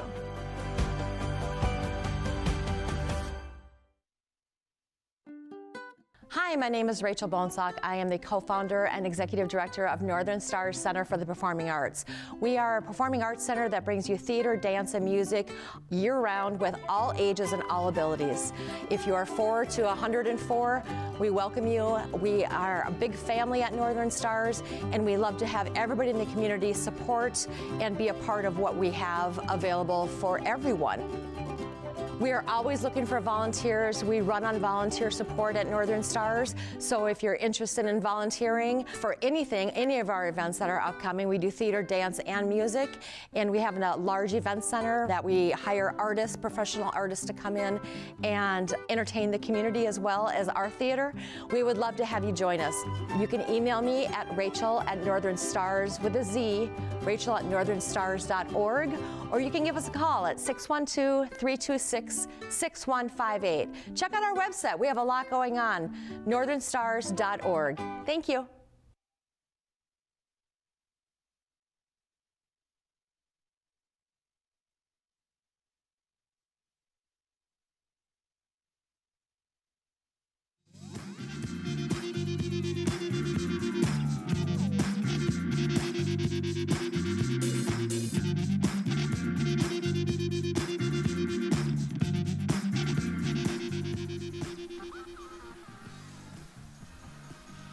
Welcome back, everybody, here on QCTV. It's an audio-only broadcast of the state quarterfinals in the 2A tournament. The Edina Hornets lead over the Andover Huskies by a score of 3-1 to start the third period. And Jim Childs alongside me, Pete Anderson, and both teams taking the ice.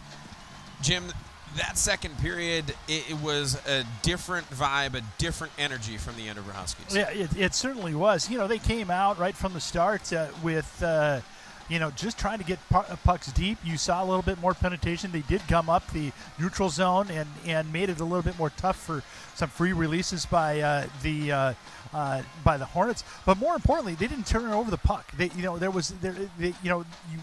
first period there was a couple of turnovers that led to goals. This one, not so much. They had a really nice period, and they're going to have another one here. The deficit is no longer 3; it is 2. It was nearly 1. We had a goal waved off there in the second period. Cam Langfeld ruled to have been offside as he gathered that puck. Had a chance to talk with some other media members who are much more prominent than you or me, Jim. No offense, but the vibe was that not necessarily sure that there was enough to overturn that goal call. Yeah, and that was our feeling. I think that's it.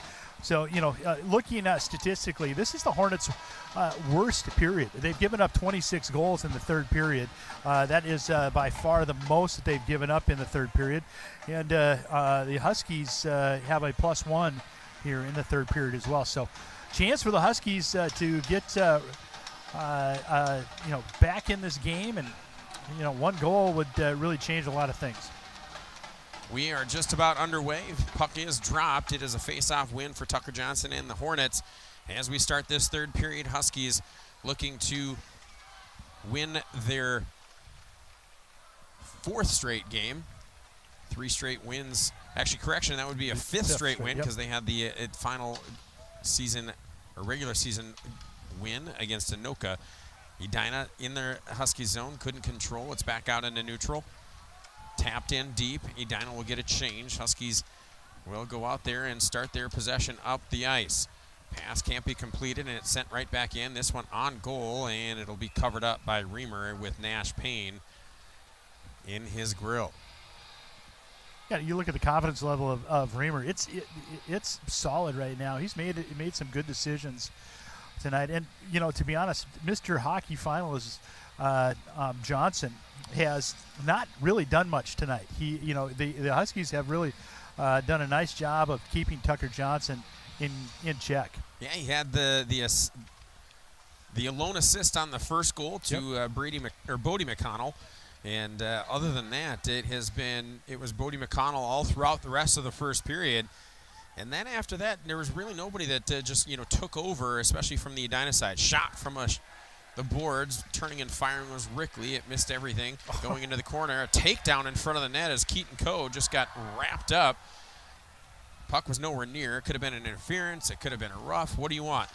Cooper Johansson tapped in it, and now we are going to get a penalty coming the other way.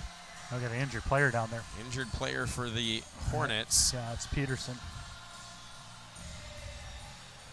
Yeah, the Huskies are going to go.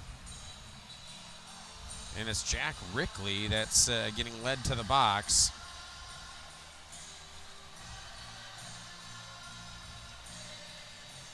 And we'll look here on the. So they're showing the Keaton Coe takedown on the review, and then as it goes through neutral, and a collision at neutral ice that. Huskies had a good kill in late in the second period. They're going to have another one here. Absolutely. Face-off win goes for the Hornets inside the Andover zone on the power play. Sent down low on the season. Edina operating at 23 for 86 on the season, 26.7%. Huskies have killed 54 of the 78 penalties they've committed this season.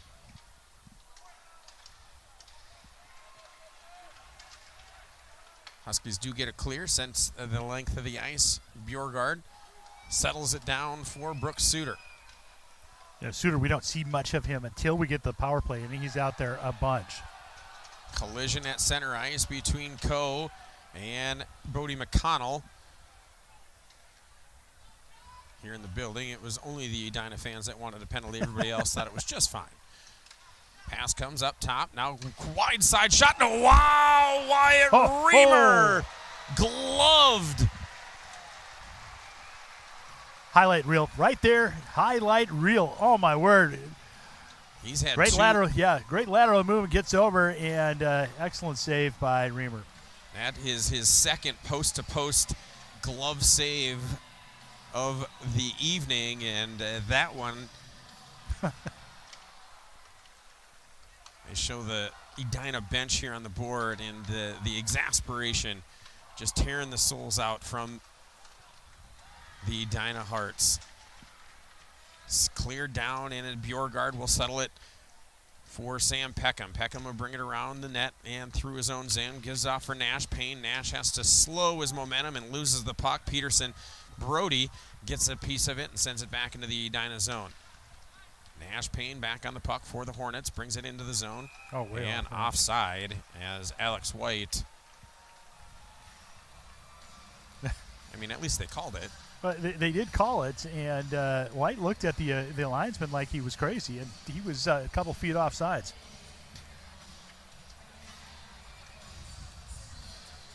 So face-off will come just outside the Andover zone, penalty box side.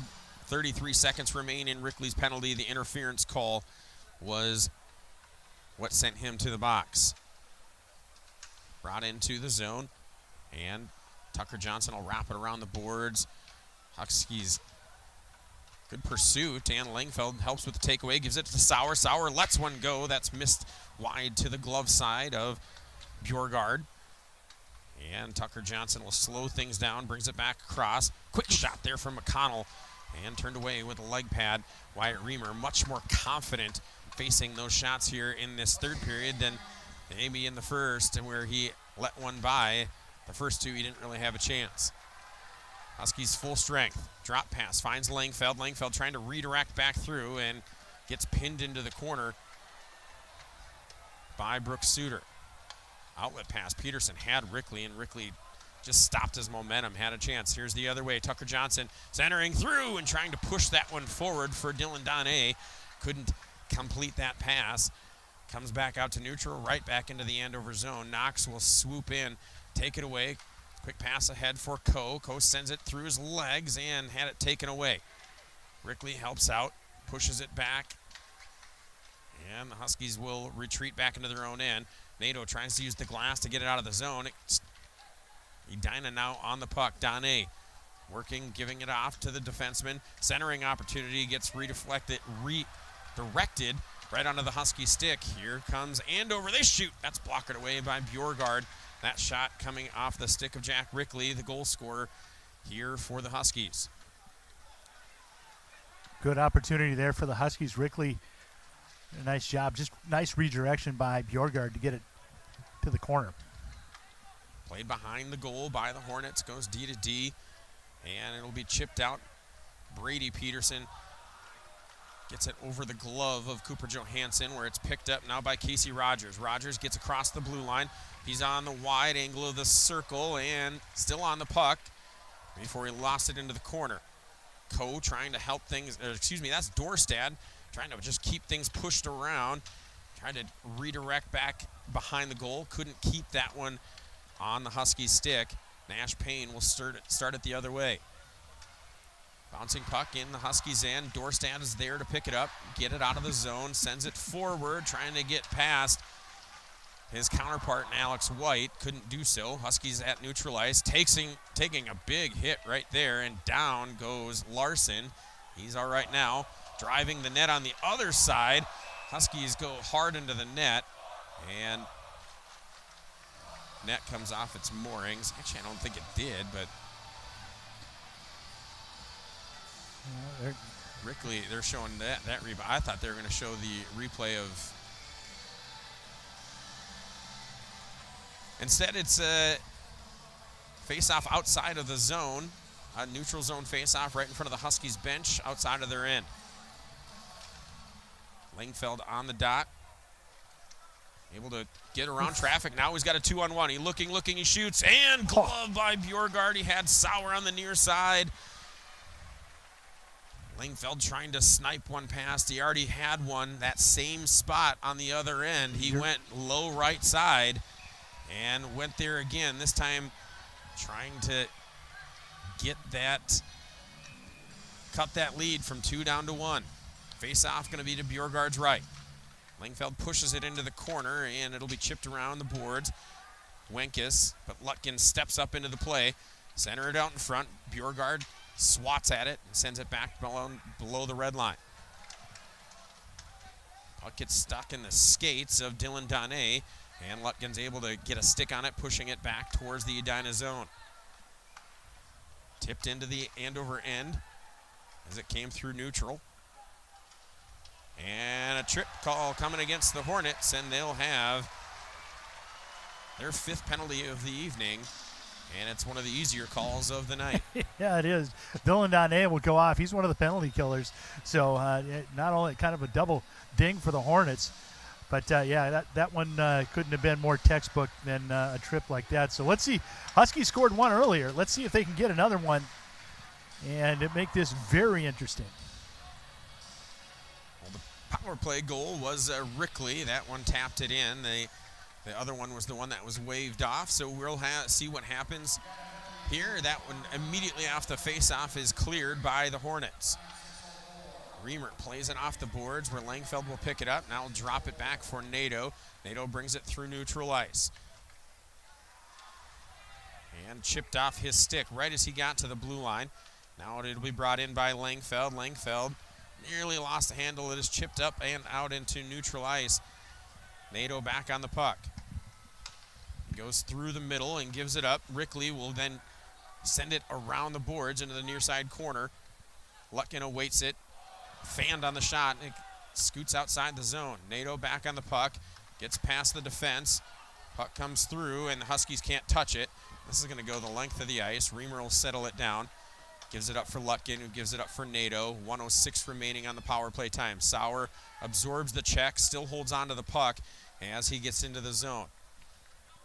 Rickley trades places with Lutkin. Now Lutkin shoots. Getting a tip in front was Langfeld, and it tips behind the goal. Sauer on the far side half wall, gives it up for NATO, works to the middle of the zone, back for Sauer at the top of the circle.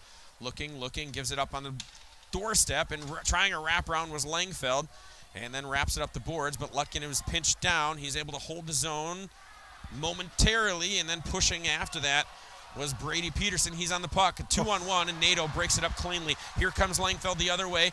27 seconds to go in the power play. Langfeld lets a shot go. Kick save made by Bjorgard, bouncing near side, and it's the Brady Peterson, able to gather that for the Hornets. They'll change, and it's 16 seconds to go, and the extra attacker for the Huskies.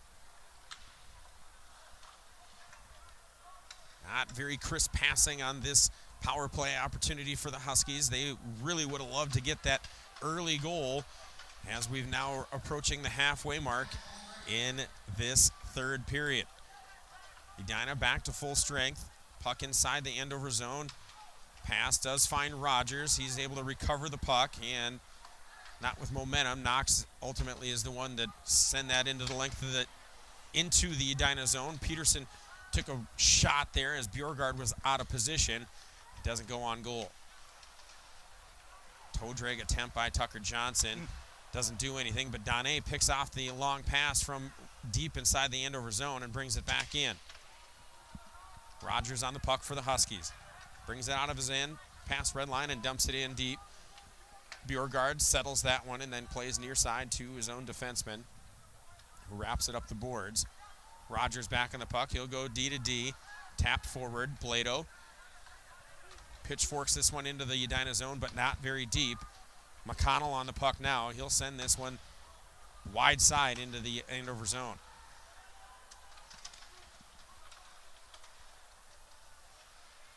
Puck free on the near side. It's Huskies trying to get out of their own end and bring themselves to within one goal.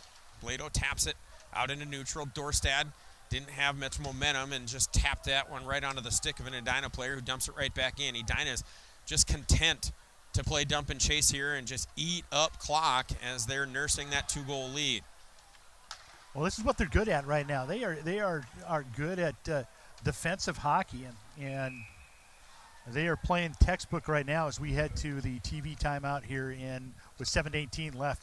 Huskies right now need to somehow be able to get through that neutral zone. That's really where the problem is. They just are getting gummed up, and like you said, it gets back to the blue line, and Edina is just tossing it back in, and Huskies can't get organized. We'll take a look here at the 2A bracket, and this is the final quarterfinal to get completed, and right now it has been chalk. 4 seed. Who? 4 seed won. Oh, yeah. The 1 seed won. The 2 seed won. And right now the 3 seed is leading over Andover, the 6 seed. Andover looking to be the lone upset in the quarterfinal matchups here in the 2A bracket, as they have a 2-goal deficit to overcome. That Rosemont game, that was a fantastic game. Oh, it sure overtime game winner. What a goal, too. Just a drop on a 3-2 rush, dropping into that high slot and then just kind of using the bodies in front as a screen. And Grand Rapids plays a heck of a game, but we'll head to the consolation bracket. You kind of have a little soft spot for the Section 7, and I would love to see another 218 school make it to the quarterfinals. But Rosemont deserved it. I think Grand Rapids shortened their bench a little bit too early. And, Minnetonka really didn't have much of a problem today as they were able to get through Gentry fairly easily. Moorhead with a good win over the Spuds, with a good win over the Cougars. That game, definitely looked like it was a little bit more in flux. Yeah. Moorhead first couple of periods really had good control of the game. They just couldn't finish, and the Cougars just kept it close until late in the third period, and able to get a couple of goals. Yeah, at one point it was a 2-1 game. Yeah. Moorhead took 2 penalties. They were down 2, and Lakeville South just it felt inevitable. And Moorhead's penalty kill persevered, able to make it through there, and then a couple of goals. Joey Cullen, Max Cullen, able to get there. Tyden Bergeson with one of the most patient goals on the back doorstep that I think I've ever seen, where he just everybody was waiting for him to just shoot it, and then he still didn't, and then he made the goalie finally commit, and then he just walks it in and just sneaks it in right by him. As we're going to be underway here after the TV timeout. Huskies win an offensive zone faceoff, sent in towards the goal, and Larson wasn't able to get his stick down as that puck fell right at his feet. Half wall, it's the Edina Hornets again, just no real urgency, but now they find McConnell sleeping past their shot, save, kick save made. Wyatt Reamer sticks out the right leg pad and keeps the goal deficit at 2. McConnell centers in front, poked away by Reamer, then sent back towards the net, and Reamer, you can just see his confidence building, and it's been one of those things that you see all season long. As the game goes and it starts coming to him, when he's got it, it's really fun to watch, and he is really, really confident in between those pipes. And he's just a sophomore, and he's got 2 years ahead of him to really blossom into a top-notch goaltender, and he is showing that right here on display. Another quick shot after a face-off. Well, yeah, you mentioned the confidence, but his positioning, his reflex, much better. I mean, you look first period to third period, and what a change.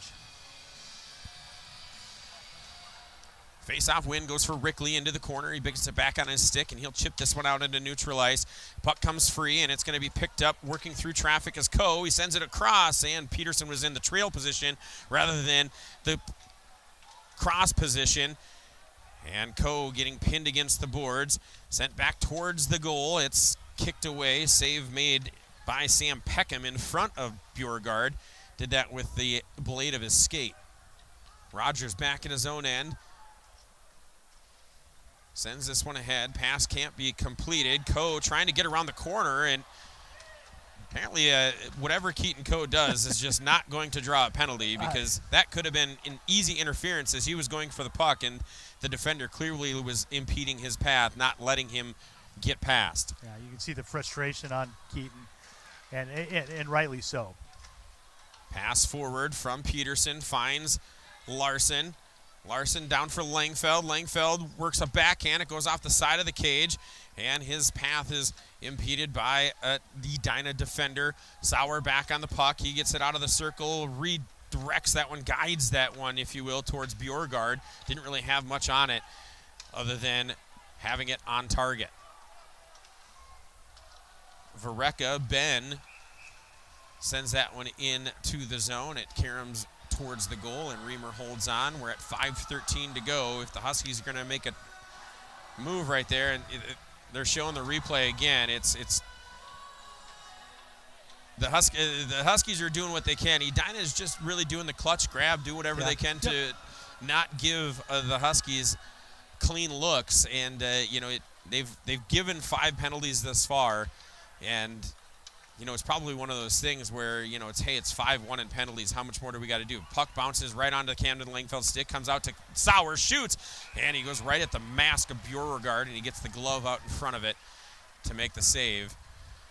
Well, you can see how good he had that one back. Yeah, I'm sorry, Pete. You can see how good Bjorgard is with that glove. He's going to he wants to play college baseball, and he's got some good leather. And you're right. The clutch and grab, the use of the body, and just being patient with this is textbook Edina hockey right now. Peterson kicks it around the boards, shot from the boards, gets redirected into the corner, and it'll be Winkus. Becker chipping this one high into the air all the way down the length of the ice. It'll go as an icing against the Hornets. And with 4:44, who believes in angel numbers?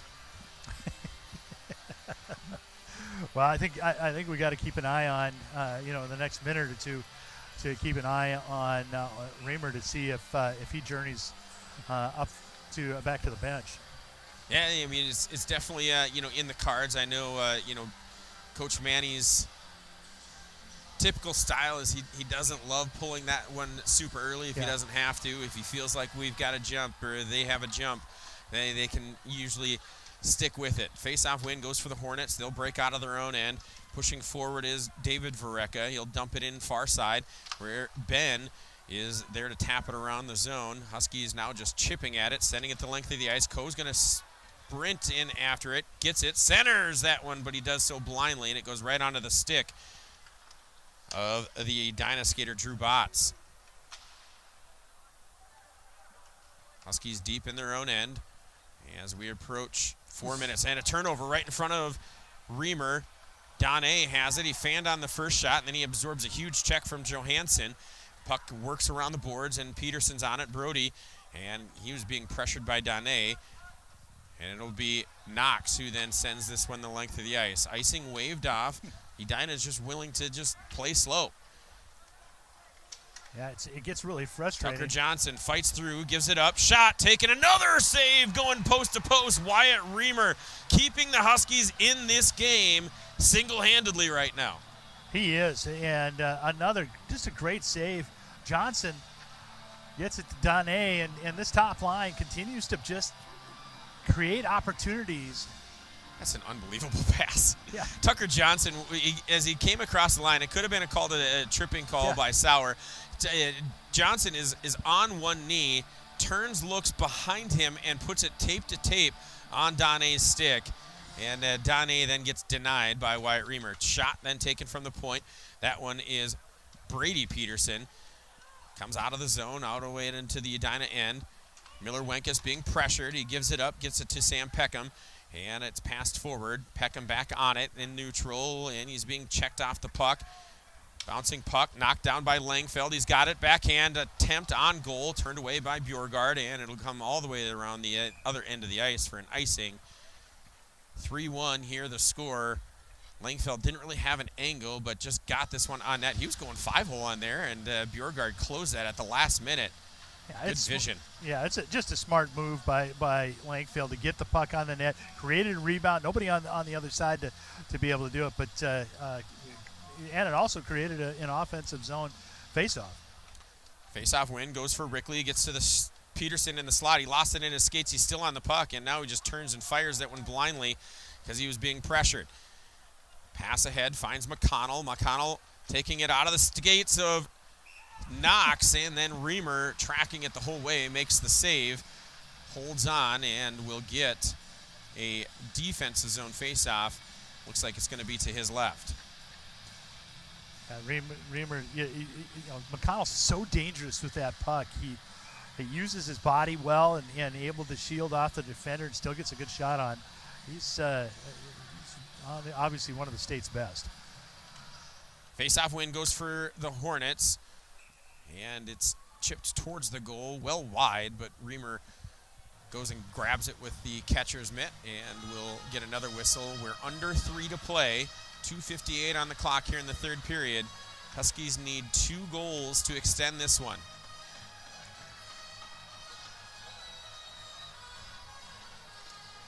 Tucker Johnson against Camden Langfeld. Johnson wins the face-off. Shot comes from on top of the circle. It goes wide of the goal. Sauer flips this one into neutral ice, and Huskies were offside as Larson just kept skating, not trying to find the puck. Knox takes the puck away from McConnell in the corner, gives it up for Larson. Larson's pass was taken away by Tucker Johnson. He's on the puck now behind the goal, looking on his backhand, trying to get something going. Instead, he'll wrap it back down low. McConnell awaits it and now has it coming out of the corner. He'll send it back down for a moment. It's picked off, and it's out into neutral now. Huskies trying to put pressure on, and McConnell has the puck on his stick. He's got it. Moment to his left. Shot taken. McConnell, 2 two big saves by Reamer, turning away the only goal scorer that Edina has here tonight. Backside shot there taken. Nash Payne fanned on it. He missed it, and it went into the corner. He had a wide open net there. It was a great pass set up from Drew Botts. This one comes on goal as it's entered into the zone. 3-1 the score, minute 50. One-timer opportunity from the point. That was Sam Peckham. It doesn't find it. Now Keaton Coe gets behind the defense, goes to the backhand, and he just fanned on it. Still on the puck in the corner. Gets it up top. Lutkin shoots through traffic. Whistles wide after a deflection. And then Lutkin overskates it, and it comes out into neutral. Reamer still in goal. Nash Payne on the puck. Now brings it inside the Andover zone, looking for what would have been the dagger in front of Reamer. Couldn't connect on the pass. Bringing it back in are the Hornets. Lutkin has it. Edina's changing. Passes ahead for Brody Peterson. Peterson goes cross ice. It'll be tapped in by Johansson. Reamer's going off. Huskies have the extra skater out on the ice as the puck comes back out and through neutral. We're under a minute to go. Nato on the puck in his own end. Lost the handle, and from his backside has the wherewithal to send it forward. Huskies were offside. I'm sure the Huskies will take a timeout right now and get a chance to, number one, rest that top line and the six skaters you want. Get an opportunity to get out in front as we've got 48 seconds left. Huskies are going to have to score quick. You can't score two without scoring the first one, Jim. And so the first one has to be the paramount one right now. Yeah, you're absolutely right. And Edina, to their credit, for the last 2 minutes, have been able to, not get a couple of nice opportunities, but more just keep that puck possession in the Huskies and keep them bottled up in their own end. And the Huskies, to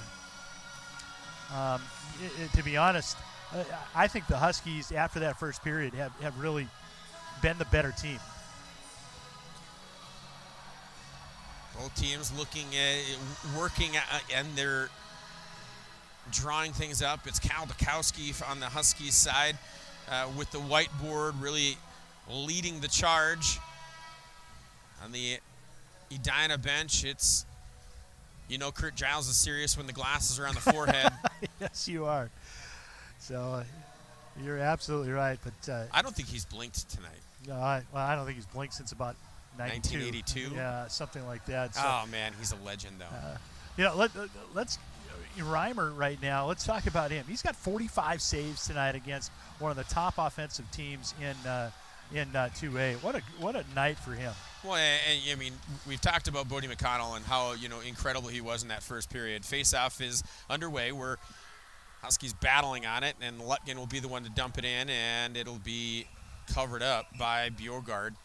And so 40.6 seconds. We'll have an offensive zone face-off here coming for the Huskies. The forwards are Rickley, Peterson, Sauer, and Langfeld. The defense, Lutkin and Nato. If you wanted to know who the top scorers are, it's those six. You think? Chip dip, and it'll go the length of the ice. This will be an icing, and comes right back in, but time is not the Huskies' friend right now, so 32.8 seconds. The Huskies need to win a face-off here. They need to get possession. They need to get a good shot on goal and be ready for a rebound. And I'll tell you what, there's still breath in the lungs, man.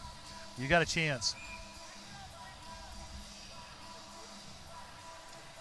Face-off win. Shot by Peterson. Goes wide to the short side, glove side, extended out. Now down low, it's outside of the reach of Sauer. Sauer then taps it back through, then a backhand attempt by Rickley, never got on goal. Under 20 to go. Shot, then taken backside. Langfeld now going to turn around, centering it for Sauer, and he pushed it just wide. Sauer sends it back out to the point for Lutkin. Lutkin gives it up for Langfeld. Langfeld looking, shooting. That one's turned away by Bjorgard, and he scoops up that rebound with the catcher's mitt. 6.3 seconds left, and that might have been the final gas. Yep, a little bit academic right now, but this is the Minnesota State High School tournament. Who knows? Face-off win for the Huskies. One-time attempt, turn away, shot, and Bjorkard sprawling out 1.5 seconds after it goes into the netting.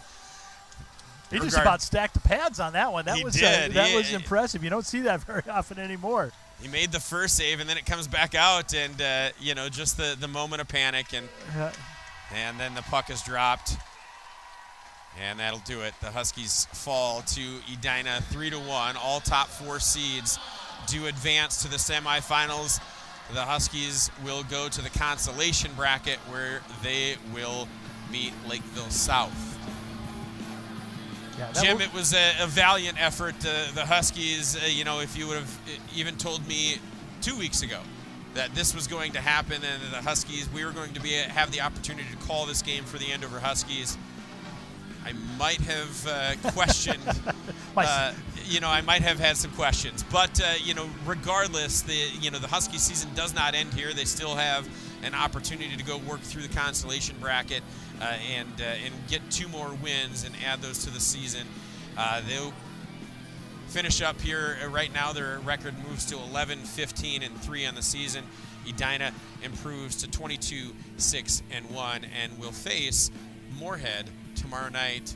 That game will be incredible. Yeah, I'm looking forward to a matchup from last year's 4-3 victory for the Spuds. But I tell you what, you know, Andover, there's no quit in Andover, and that's a credit. You know, you look at they're in the parts of the season, you know, they could have said, we're going to pack it in. They don't. And this is the second year in a row, and that's a credit to the players. It's also credit to the coaching staff that they're able to keep focused with that. So really, you know, it's been a great season. Like you said, they've got hopefully a couple of games left. But to get here through Section 5 is outstanding. Well, I want to thank everybody here for joining us on QCTV Sports here for this audio-only broadcast. It was an absolute pleasure to bring it to you. I'm glad if you watched it. I hope if you were listening to it, you enjoyed. I want to thank Mark here, our producer on site. I want to thank CJ back in the truck for all of his efforts. And as always, Jim, it is a pleasure to be here with you and call these games. It was a very, very fun experience. And we wish the best of luck to the Andover Huskies through the consolation bracket and look forward to some extremely fun hockey here at the Minnesota State High School Hockey Tournament in the both AA and single A brackets. We expect a ton of very great hockey moving forward. Thanks for joining us, everybody, and have a good rest of your night.